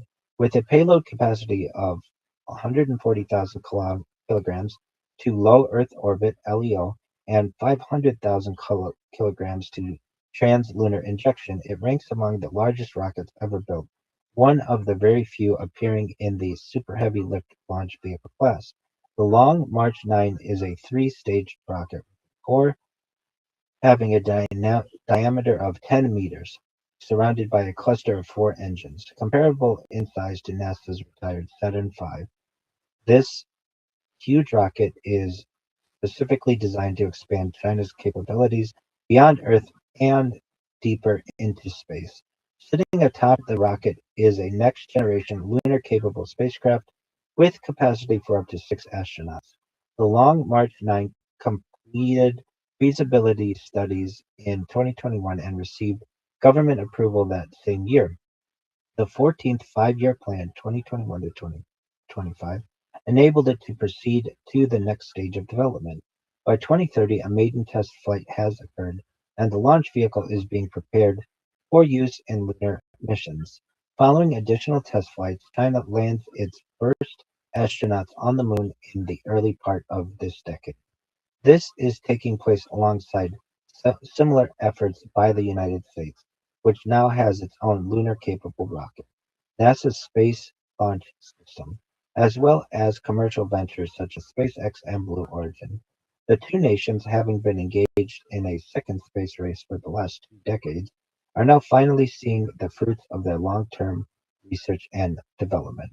The Long March 9 the Long March 9 forms a pivotal part of China's operations on the Moon, not only for sending astronauts on short-duration missions, but also for establishing a more permanent presence. Its huge cargo carrying capacity allows a scientific outpost to form on the lunar surface during the late 20s. The next event that we anticipate is the 6G standard being released. By 2030, a new cellular network has emerged that offers even greater speeds than 5G. Early research on the sixth generation 6G had started during the late 2010s when China, USA, and other countries investigated the potential for working at higher frequencies. Whereas the first four mobile generations tended to operate at between several hundred or several thousand megahertz, 5G had expanded this range into tens of thousands and hundreds of thousands.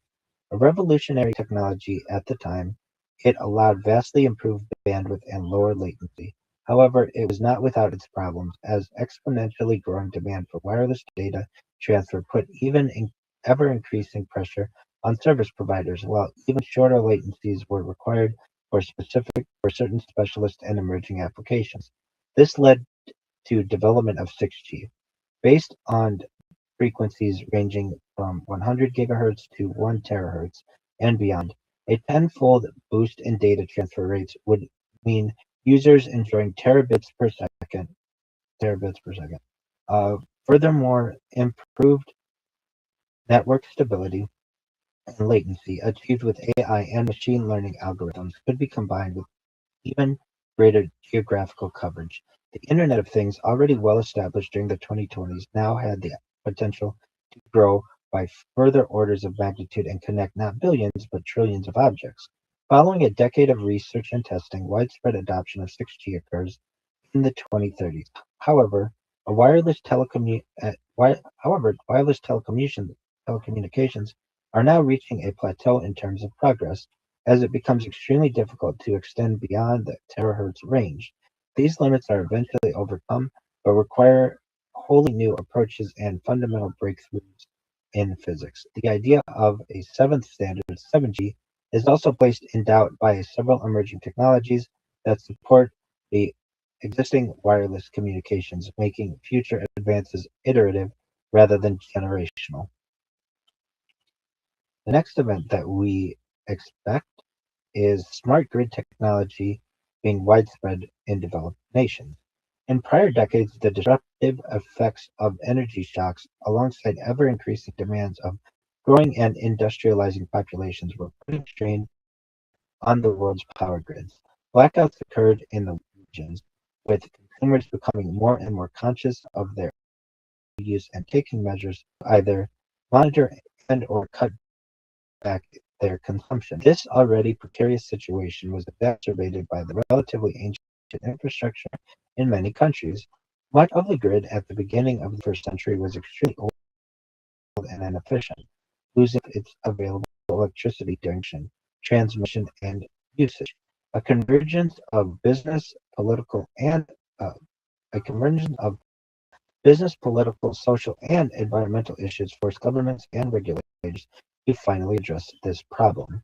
By 2030, integrated smart grids are becoming widespread in the developed world, the main benefit of which is the optimal balancing of demand and production. Traditional power grids have previously relied on a just-in-time delivery system where supply was manually adjusted constantly in order to match demand. Now this problem is being eliminated due to a vast array of sensors and automated monitoring devices embedded throughout the grid. This approach had already emerged on a small scale in the form of smart meters for individual homes. By 2030, it is being scaled to entire national grids. Power plants now maintain constant real-time communication with all residents and businesses. If capacity is ever strained, appliances instantly self-adjust to consume power, even turning themselves off completely when not in use. Since balancing demand and production is now achieved on a real-time automatic basis within the grid itself, this greatly reduces the need for peaker plants as supplemental sources. In the event of any remaining gap, algorithms calculate the exact requirement and turn on extra generators automatically. Computers also help adjust for and level out peaks and troughs in energy demand.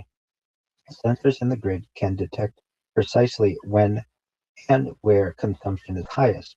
Over time, production can be automatically shifted according to the predicted rise and fall in demand. Smart meters can then adjust for any discrepancy.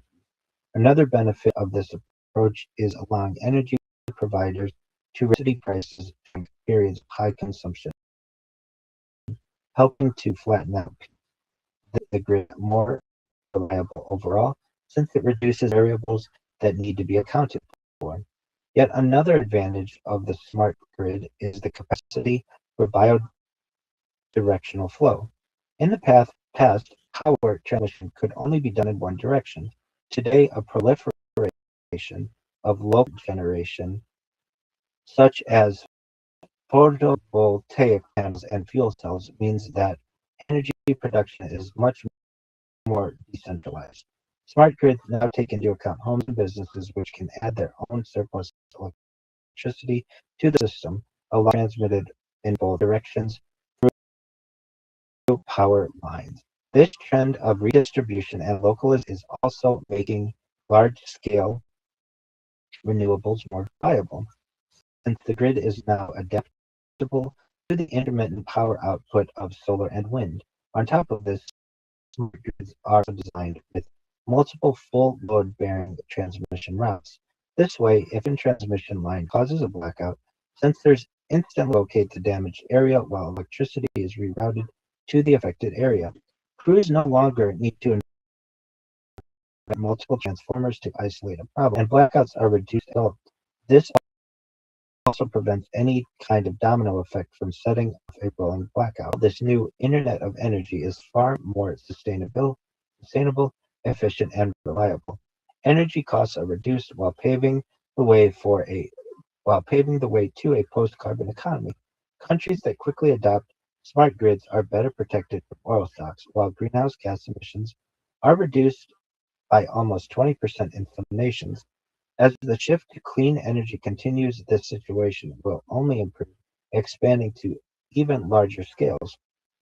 Regions begin merging their grids together on a country-to-country and eventually continent-wide basis. The next event that we anticipate is coal power being phased out in Germany. During the 20th century, Germany obtained its electricity predominantly from fossil fuels, particularly coal, and then later also nuclear power. As Europe's largest consumer of electricity, it had very high carbon emissions, ranking sixth in the world. At the century, however, a radical change began to occur as its supply shifted to new, less polluting forms of energy. In 2010, the German government published Energiewende, Energy Transition document outlining targets for increasing the share of renewables in power consumption, including greenhouse gas (GHG) emission reductions of 80% to 2050 relative to 1990. Following the Fukushima disaster of 2011, the government removed the nuclear power as a bridging technology, and the decision was taken further to phase out nuclear altogether.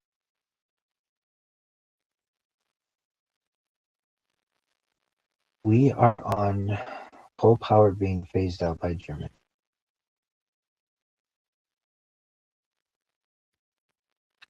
We are in coal power being phased out by Germany.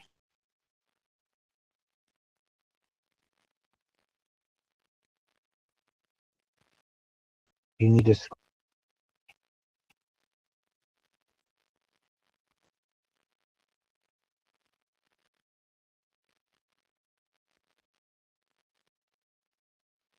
Yes. Following the I say every single time we start a section, the next section will be, when I say that, you just have to listen for that. Following the Japanese Fukushima disaster of 2011, it removed the use of nuclear power as a bridging technology, and the decision was taken further to phase out nuclear altogether by 2012, triggered a brief rise in coal to make up 12. However, renewables were expanding rapidly, with solar and wind forming an ever larger share of electric generating capacity. In 2019, a government-appointed coal commission introduced a proposed pathway to phase out all coal power within 2 decades. By the 2010s, Germany had 40 gigawatts of installed coal power capacity, with 21 gigawatts fired by bituminous coal, referred to as hard coal by Germany's federal agency, and 19 gigawatts by lignite, or brown coal, a bituminous coal plant, Dethane 4, entered service in mid-2020, adding 1.1 gigawatts and becoming Germany's last ever coal plant to be connected to the grid. The government planned to take all 84 sites offline by 2038. In September 20, in September of 2021, Germany held federal elections, with Angela Merkel stepping down and the ruling Union parties CDU-CSU recording their worst ever result. Olaf Scholz of the Social Democratic Party (SDP) formed a three-way coalition alongside the Free Democratic Party (FDP) and the Greens. As part of the deal, Germany's previous commitment to phase out coal power would be brought forward by 8 years, from 2038 to 20. During the first half of the 2020s, many plants voluntarily went offline in the north, west, and south of the country. As renewables continued capacity, forced closures occurred in the latter part of it. The phase-out had commenced in Western Germany to soften the impact in the economically poorer eastern side of the country. By 2030, the final plant shutdown has occurred. More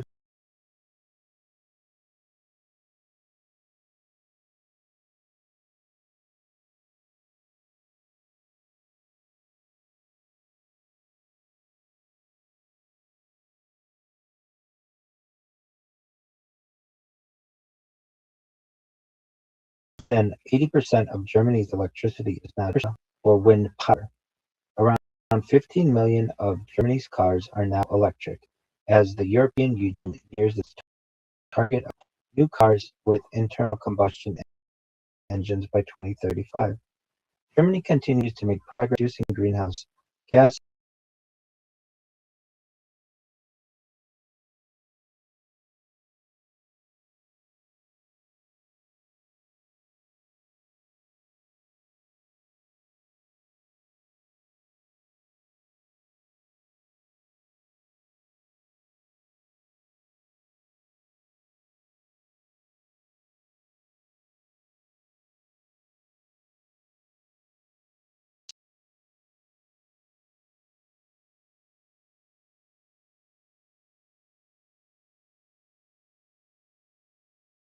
first determined its high proper motion in 1935.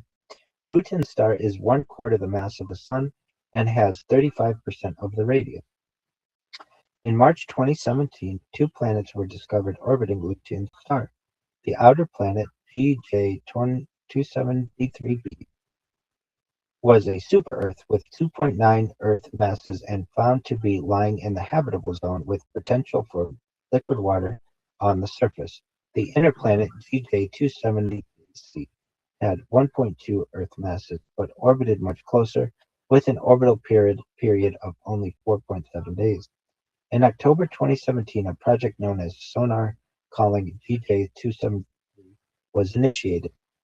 This would send music through deep space in the direction of Luton's star in an attempt to communicate with extraterrestrial intelligence. The project, organized by Messaging Extraterrestrial Intelligence (MEDI) and Sonar, a music festival in Barcelona, Spain, beamed a series of radio signals from a radar antenna at Ramjordmoen, Norway. The first transmissions were sent on 16th, 17th, and 18th of October, with a second batch in April 2018. This became the first radio message ever sent to a potentially habitable exoplanet. The message included 33 music pieces and 10 seconds each by artists including Autekre, Jean-Michel Jarre, Kate Tempest, Code 9, Modestella Ector, and Richie Houghton. Also included were scientific and mathematical tutorials set in binary code, designed to be understandable by extraterrestrials, a recording of an unborn baby girl's heartbeat, along with poetry and political statements about humans. Due to the lag from light speed over a distance of 70 trillion miles, the earliest possible date for a response to arrive back would be 2042. The next event that we anticipate is the FIFA World Cup 2030. The FIFA World Cup is held from 18th of June to 21st of July 2030. The tournament is especially significant as it marks the centenary of the first ever World Cup, held in July 1930. Back then, only 13 teams competed, with host Uruguay emerging victorious in the final, defeating Argentina with a score of 4-2. In 2030, a total of 48 teams are playing. For the first time, three countries from two continents are hosting the competition: Morocco, Portugal, and Spain. Additionally, Argentina, Paraguay, and Uruguay are part of the hosting to commemorate the 100th anniversary. Alongside a special centenary celebration, the first game is played at Estadio Centenario Stadium in Montevideo, Uruguay, where the 1930 final took place. The second and third games are played in Argentina and Paraguay, respectively.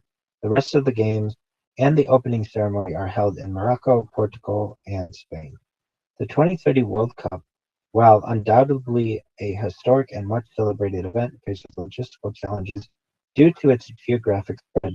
It has caused a backlash from fans, football officials, and environmental groups because of the large distance between Europe and South America.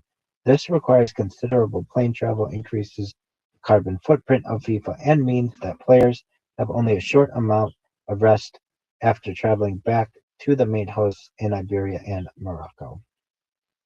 The next event that we anticipate are AI-designed antibiotics that are available on prescription.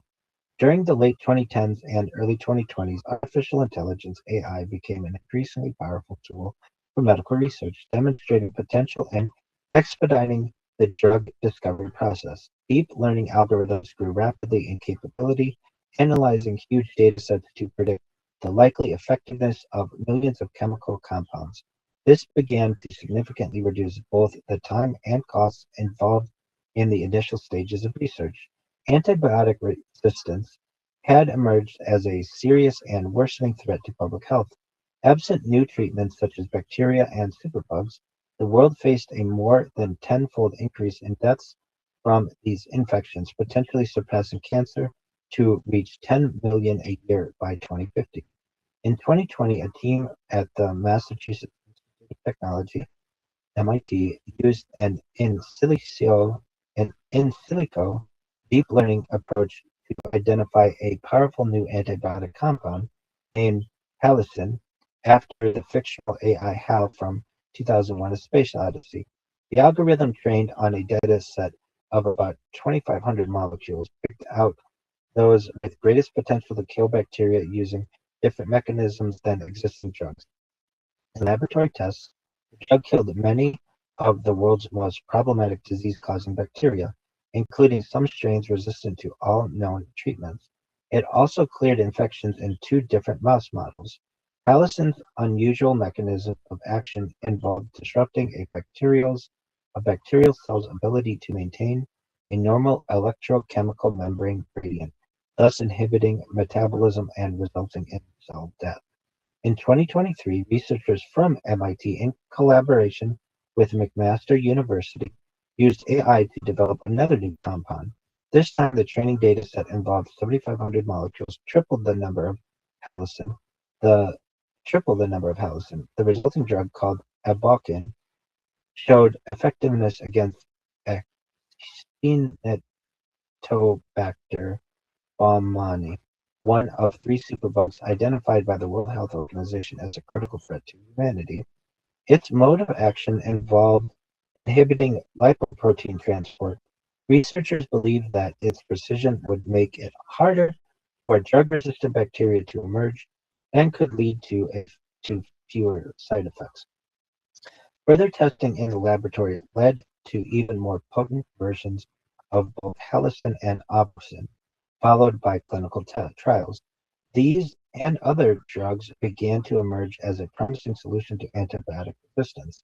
The first generation of AI-designed antibiotics became available on prescription by 2030. The next event that we anticipate is depression is the number one global disease burden. When measured by years of life lost, depression has now overtaken heart disease to become the leading global disease burden. This includes both years lived in a state of poor health and years lost due to premature death. Principal causes of depression include debt worries, unemployment, crime, violence, especially family violence, war, environmental degradation, and disaster. The ongoing economic stagnation around the world is a major contributing factor. However, progress is being made with destigmatizing mental illness. The next event that we anticipate is child mortality approaching 2% globally. Childhood mortality, defined as the number of children dying under the age of 5, was a major issue during the 20th century. In 1970, more than 14% of children worldwide never saw their fifth birthday, while in Africa the figure was even higher at over 24%. The gap between rich and poor nations was staggering, with a mortality rate of only 24 per 1,000 live births in most industrialized countries, an order of magnitude lower. Improvements in medicine, education, economic opportunity, and living standards led to a fall in child deaths over subsequent decades. More and more children were being saved by low-tech, cost-effective, evidence-based measures. These included vaccines, antibiotics, micronutrient supplementation, insecticide-treated bed nets, improved family care and breastfeeding practices, and oral rehydration therapy. The empowerment of women, the removal of social and financial barriers to accessing basic services, new innovations that made the supply of critical services more available to the poor, and increasing local accountability were policy interventions that reduced mortality and improved equity. The UN's Millennium Development Goals included the ambiguous target of reducing by two-thirds between 1990 and 2050 the number of children dying under age 5. While this goal failed to be met in time, the progress achieved was still significant, a drop from 92 to 43 deaths per 1,000 live births. Public, private, and nonprofit organizations keen to build on their experience and ensure the continuation of this trend made childhood survival a focus on the new Sustainable Development Agenda for 2030. A new objective was set, which aimed to lower the under 5 mortality rate figure to less than 25 per 1,000 live births worldwide. With ongoing improvements in public health and education aided by widespread access to the internet in developing regions, this new goal was largely met, with further declines in childhood mortality from 2015 to 2030. Although some regions in Africa still have unacceptably high rates, the overall worldwide figure is around 2% by 2030. One recent development now having a major impact is the mass application of gene drives to control mosquito populations, greatly reducing the number of malaria cases. Huge advances have been made in the prevention and treatment of HIV, which is no longer the death sentence it used to be. Some diseases have been eradicated by now, including polio, guinea worm, elephantiasis, river blindness, and blinding trachoma. However, the process achieved in recent decades is now threatened by the worsening problems of climate change and other environmental issues, along with antibiotic resistance. Even discounting these emerging threats, it is simply impractical and impossible to prevent every childhood death with current levels of technology and surveillance. As such, childhood mortality begins to taper off, but not reaching zero until much further into the future. The next event that we anticipate is the Muslim population significantly increasing. By 2030, the Muslim share of global population has reached 26.4%. This compares with 19.1 in 1990. Countries which have seen the largest growth rates include Ireland, 190.7% increase, Canada, 183.1% increase, Finland, 150%, Norway, 149.3%, New Zealand, 146.3%, the United States, 139.5%, and Sweden, 120.2%, which include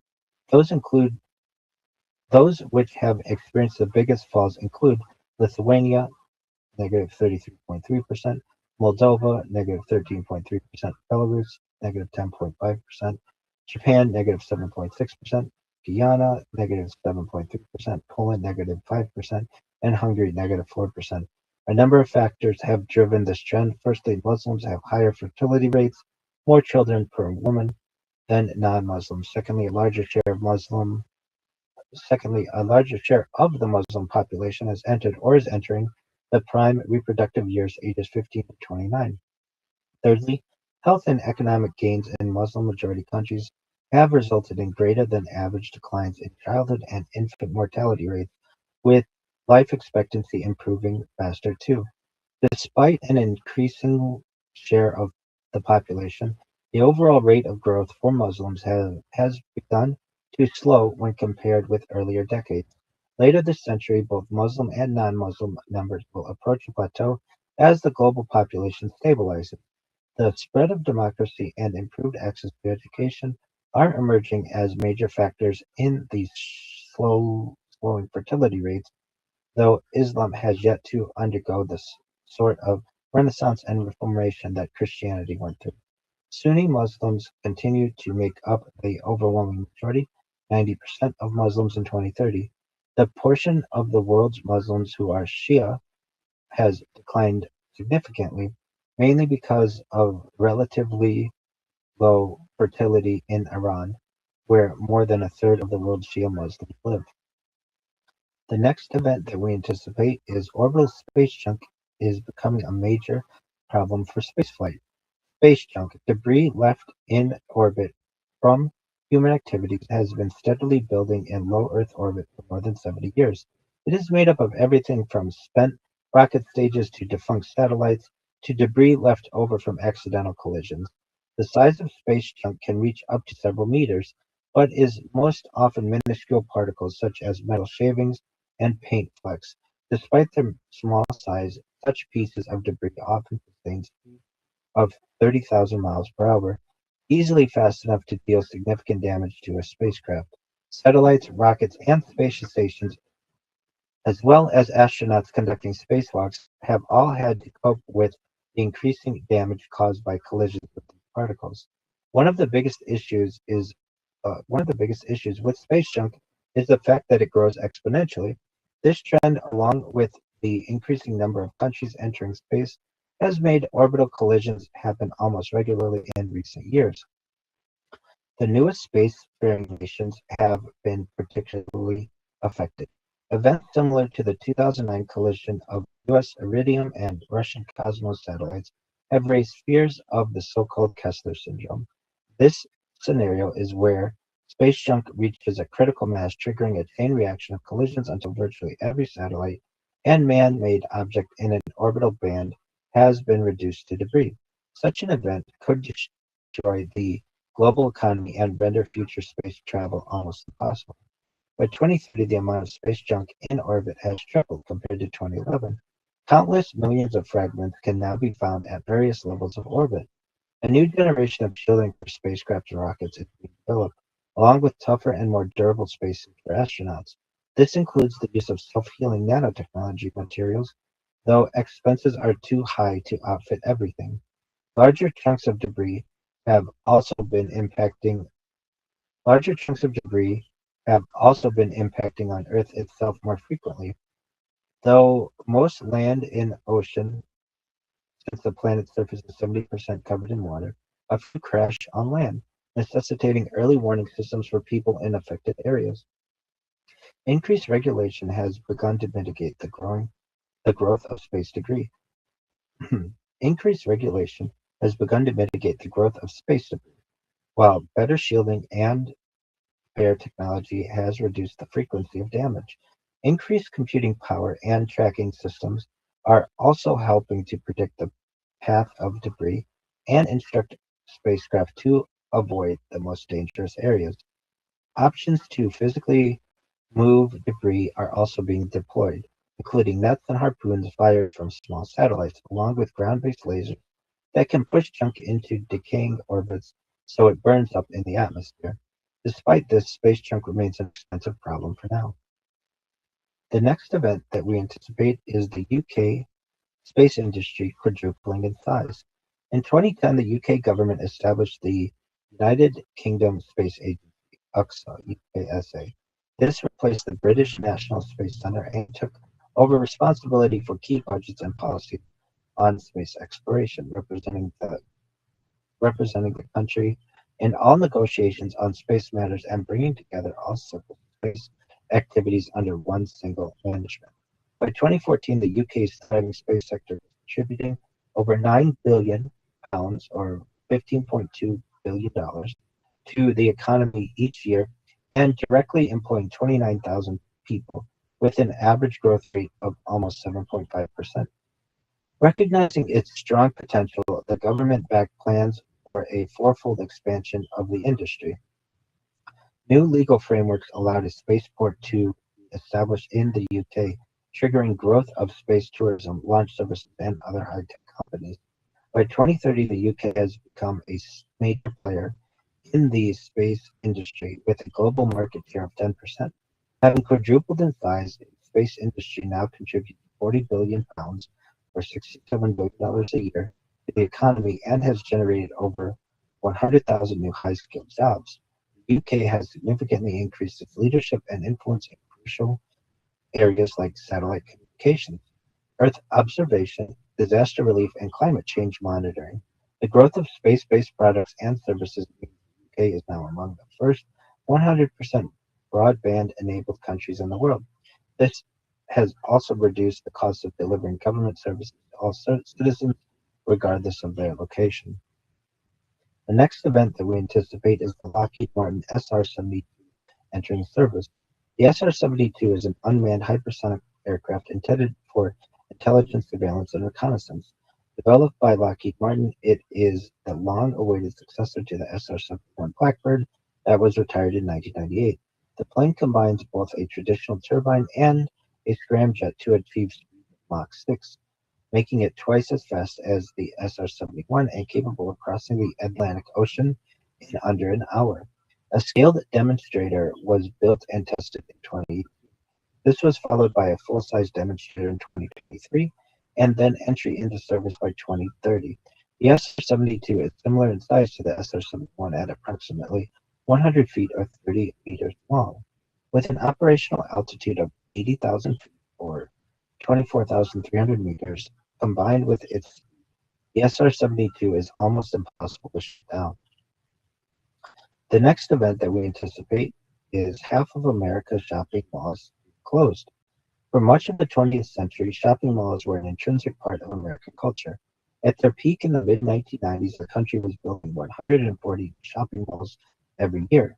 But from the early 2000s onward, underperforming and vacant malls, known as Grayfield and Dead Mall estates, became an emerging problem. In 2007, a year before the Great Recession, no new malls were built in America.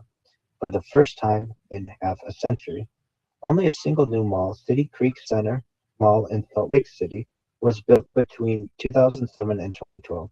The economic health of surviving malls continued to decline, with high vacancy rates creating an oversupply glut.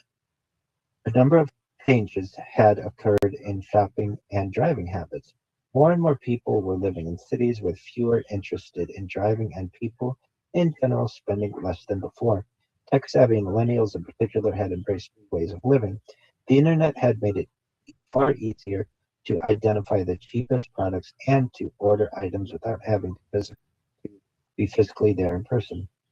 In earlier decades, this had mostly affected digital goods such as music, books, and videos, which could be obtained in a matter of seconds. But even clothing was eventually possible to download thanks to the proliferation of 3D printing in the home.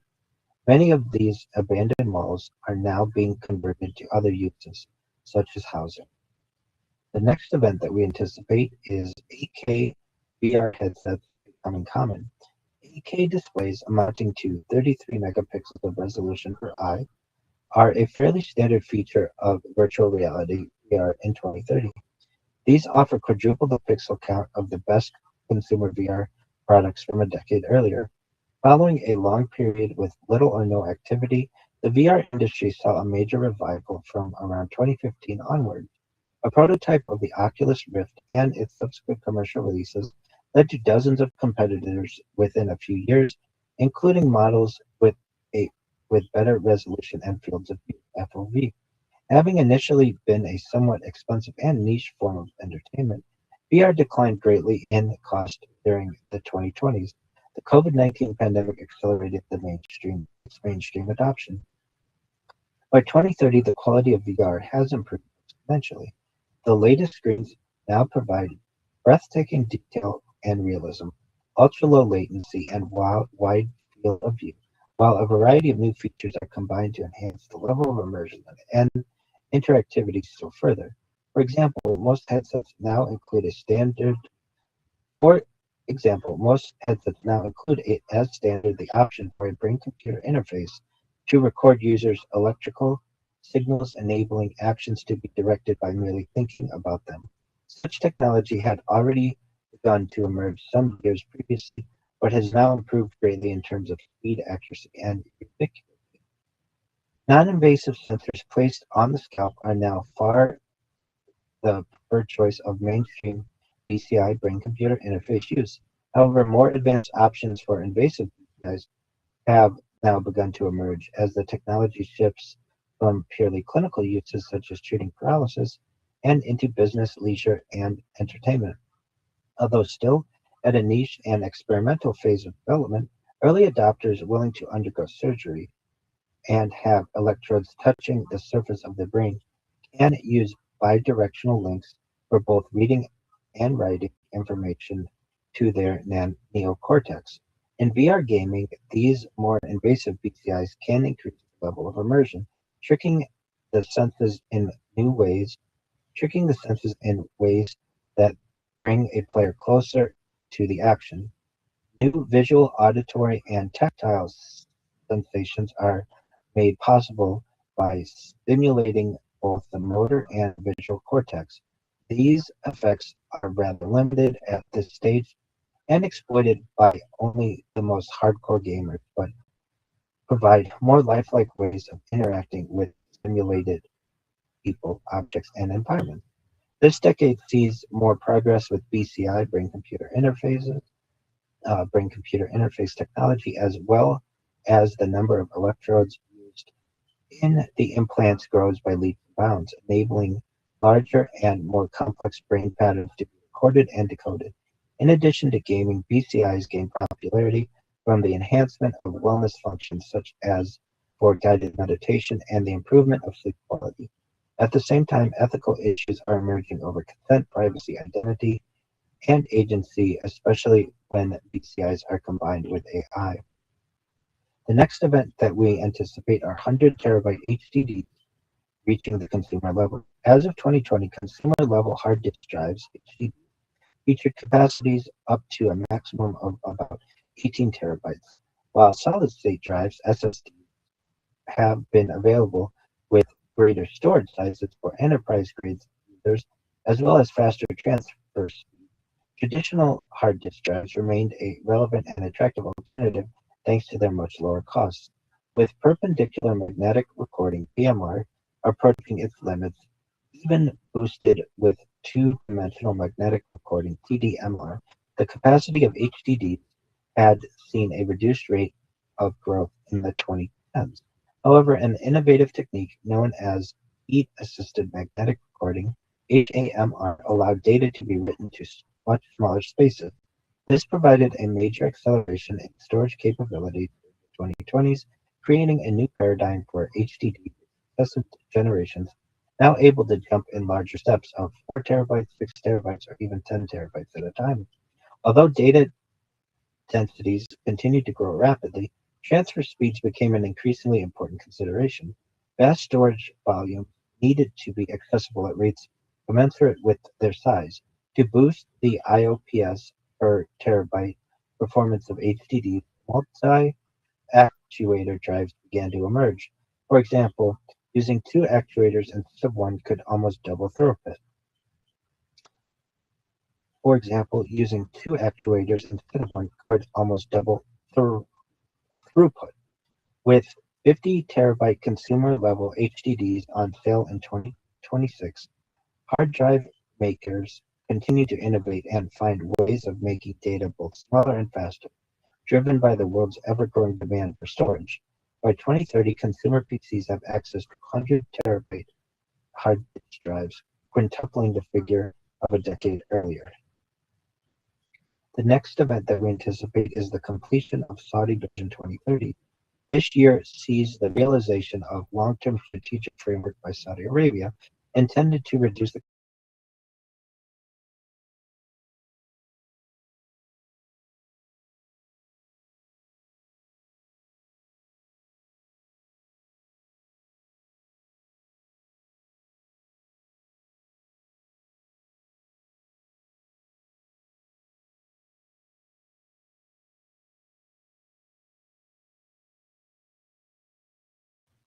vision in 2016. The Saudi Council of Economic and Development Affairs, DA, then began identifying and monitoring steps crucial for implementation by 2030.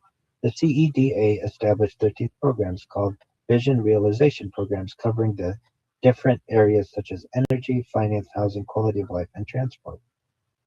The kingdom's goals for 2030 included to move Saudi Arabia from the 19th largest economy in the world into the top 15, to increase non-oil government revenue from SAR 163 billion, US $14.5 billion to at least SAR 1 trillion, US 267 billion. To increase women's participation in the workforce from 22% to 30%. To increase small and medium-sized enterprise (SME) contribution to GDP from 20% to 35%. To increase the private sector's contribution from 40% to 65% of GDP. Entertainment activity inside the kingdom from the current level of 2.9% to 6%. To increase the ratio of individuals exercising once a week from 13% of the population to 40%. To increase the average life expectancy from 74 years to 80 years. To have 3 Saudi cities be recognized in the top 1% of cities in the world. To more than double the number of Saudi heritage sites registered with UNESCO. Alongside these socio-economic measures, proposals for various large-scale projects began to emerge. The developers intended to both improve the country's domestic transport and infrastructure and to showcase Saudi Arabia to the world as a destination for leisure and investment. They included new retail, hotel, entertainment, cultural, and residential mega projects, as well as industrial, logistics, and corporate facilities. By far the costliest and most prominent took the form of 500 billion. By far the costliest and most prominent took the form of a $500 billion smart city in the northwestern corner of the country, known as Neom, a portmanteau of the Greek word neos, meaning new, and mustaqbal, the Arabic word for future. This would operate independently from the existing governmental framework with its own tax and labor laws and an autonomous judicial system. According to its developers, NEOM would be a hub of internet innovation where global business and emerging players can research, incubate, and commercialize groundbreaking technologies to accelerate human progress. In 2021, Saudi Crown Prince Mohammed bin Salman unveiled the first major development within the NEOM zone, a planned city named The Line. The line, as it has been suggested, would consist of a long, linear development stretching for over 170 kilometers or 105 miles. This huge continuous urban belt would enable the Red Sea coastline to the west to be linked with mountains and upper valleys in the east. The developers intended it to redefine the traditional layout of a city by emphasizing a strong focus on nature, livability, health, and community connections. The line's master plan called for a building around nature rather than over it and specified large areas of land to be reserved for conservation. The need for cars and other vehicles would be eliminated, with all essential daily needs provided within a 5-minute walk for every resident. The project would include a system of ultra-high-speed mass transit running its complete length, with businesses and communities also hyper-connected through a digital framework incorporating artificial intelligence, AI, and robotics. The AI would monitor the city using predictive and data models to optimize daily life for citizens in various ways. The line would be self-sufficient with locally grown food powered by 100% clean energy. home to abundant parks and other green spaces, and with sustainable and regenerative practices adopted throughout the city. The developers completed phase one of the line in 20. The developers completed phase one of the line by 2025. Following subsequent expansion, its population has reached over a million by 2030, and the city has now boosted Saudi Arabia's economy by SAR $180 billion, US $48 billion, or I should say SAR 180 billion, US $40 billion. In addition to advanced technologies, the line boasts other features. Its location makes it favorable in terms of weather and climate conditions, being one of the few areas of Saudi Arabia to experience snowfall in winter, as well as benefiting from the ocean breeze and aquatic recreation opportunities. Temperatures are 10 degrees Celsius lower than the average for the Arabian Peninsula. As a further geographic advantage, it can also be reached by more than 40% of the world's population in less than a 4-hour flight, while 13% of global trade already flows through the Red Sea. The line serves as a model for future developments within the NEOM zone, while also inspiring other large-scale infrastructure projects both in Saudi Arabia and around the world. The next event that we anticipate is the High Luminosity Large Hadron Collider entering operation. The High Luminosity Large Hadron Collider, HLLHC, enters operation at CERN, marking the most extensive upgrade in the history of the Large Hadron Collider. The new configuration increases the machine's luminosity by a factor of 5 to 7. Luminosity measures how many particle collisions occur in a given time. Higher luminosity means more collisions, more data, and a greater chance of spotting rare phenomena. Over its lifetime, the HLLHC collects around 10 times more data than the original LHC. The dramatic increase allows physicists to study known particles with far greater precision and to search more effectively for signs of physics beyond the standard model. The upgraded collider produces at least 15 million Higgs bosons per year, compared with around 1.2 million produced during the Large Hadron Collider's first runs in 2011 and 2012, enabling detailed measurements and its properties that were previously impossible. CERN had originally aimed to bring the HLLHC online in the mid-2020s, but the schedule shifted due to the scale and complexity of the required upgrades. Although some early components were installed during the Large Hadron Collider's long shutdown from 2018 to 2022, most of the new equipment and major experiment upgrades were carried out during Long Shutdown 3, which took place between 2026 and 2029. Following installation and commissioning, the startup of HLLHC physics operations Run 4 occurs in 2030. With data collection now underway, researchers can probe the Higgs boson with unprecedented accuracy and place far tighter constraints on new theories, helping to guide the future direction of high-energy physics beyond the LHC area. Helping to guide the future direction of high-energy physics beyond the LHC era. The next event that we anticipate is the entire ocean floor being mapped. While humans had long ago conquered the Earth's land masses, the deep oceans lay mostly unexplored. In the early years of the 21st century, only 20% of the global ocean floor had been mapped in detail. Even the surfaces of the Moon, Mars, and other planets were better understood. With data now becoming as important a commodity as oil, researchers set out to acquire knowledge of the remaining 80% and uncover a potential treasure trove of hidden information. Seabed 2030, a collaborative project between the Nippon Foundation of Japan and General Bathymetric Chart of the Oceans, GEBCO, aimed to bring together all available bathymetric data to produce a definitive map of the world ocean floor by 2030. As part of the effort, fleets of automated vessels capable of transoceanic journeys would cover millions of square miles, carrying with them an array of sensors and other technology. These uncrewed ships, monitored by a control center in Southampton, UK, would deploy tethered robots to inspect points of interest all the way down to the floor of the ocean, thousands of meters below the surface. By 2030, the project is largely complete. By 2030, the project is largely complete. The maps provide a wealth of new information on the global seabed, revealing its geology in unprecedented detail and showing the location of ecological hotspots, as well as many shipwrecks, crashed planes, archaeological artifacts, and other unique and interesting sites.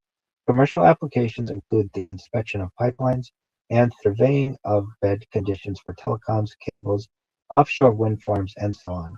However, concerns are raised over the potential impact of new undersea mining technology, the opportunities for which are now greatly increased. And with that, we have concluded the first year of the next decade of 2030, addressing many important issues. Tony, what are your thoughts?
I'm in agreement with you. Absolutely.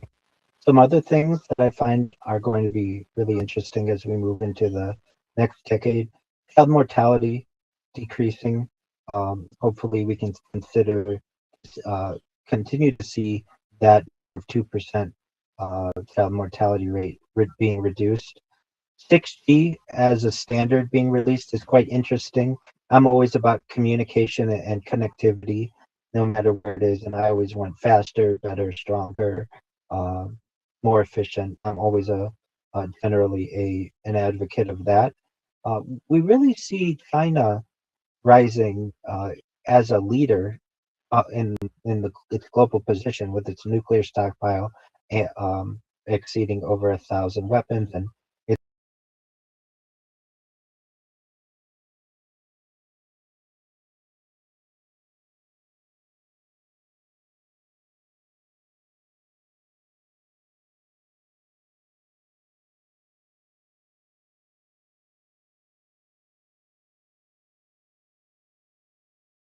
aided uh, carbon emissions that are possible. I think that things like half of America's shopping malls being closed, like you had mentioned, uh, that's a sign of the times, and hopefully we can convert these spaces into places that could be reutilized. Perhaps there could be some type of mall like Renaissance in some areas. People are very keen on nostalgia, and I would like to see people still be able to use the mall in one way or another, perhaps not in as large a way as was once the case, because we do see the internet replacing many of these facilities. But perhaps in some areas, it might still be a fun place to go. And then for those where they have closed, to see housing uh, to be these areas to be used for housing would be really important. The Lockheed Martin SR-72, wow, the ability to cross the Atlantic in less than an hour is really an amazing undertaking. Of course, the entire ocean floor being mapped, I think, is an amazing opportunity. I also call on an organization like Google that has mapped the general roads of the Earth and many of the areas above the surface to perhaps have some kind of plan or project to map the ocean floors like a street view. You can have an ocean view.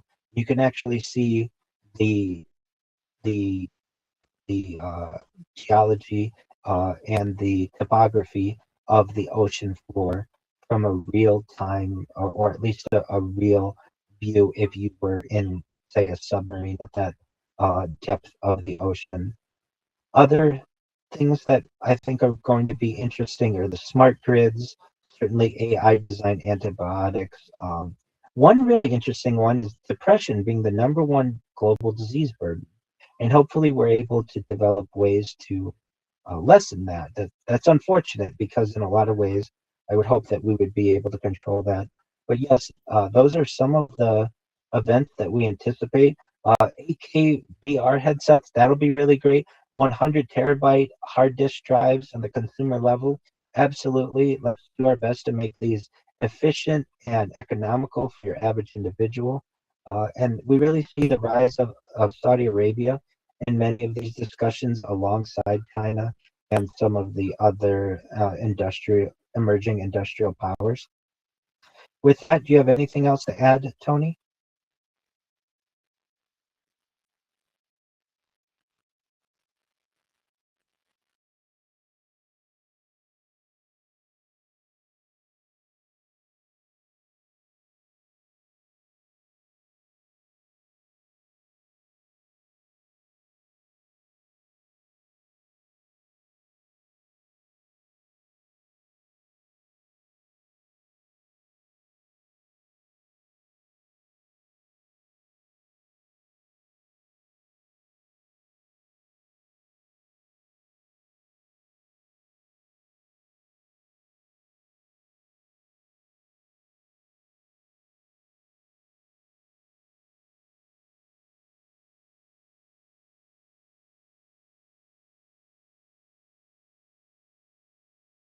Great for the future, and we look forward to being alongside you all, whether now or into the future, whenever you're watching this, to see how accurate many of these predictions are. With that, we want to thank you, and we'll see you next time.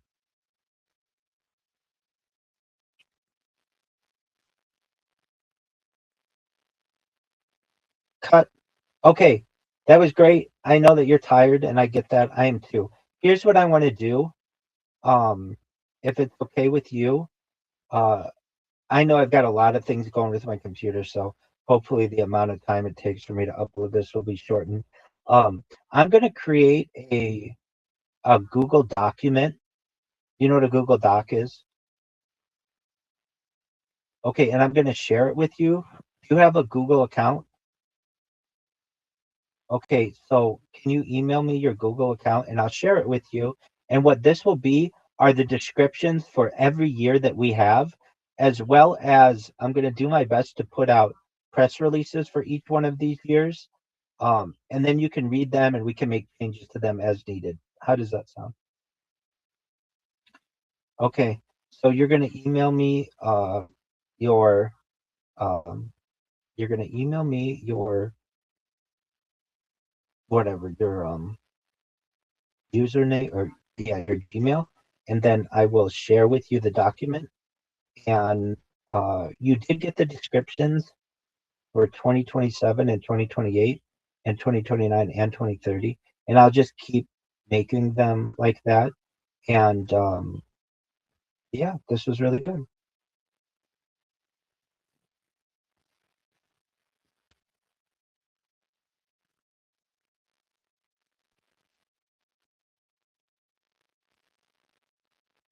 Yeah.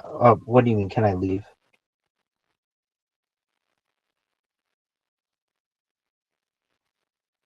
Yeah, most certainly. But I have to keep this window open. You know that, right? Okay.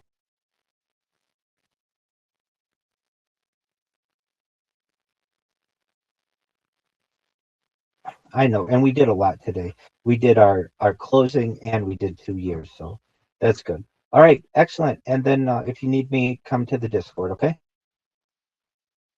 All right. Take care, Big Dog. Absolutely.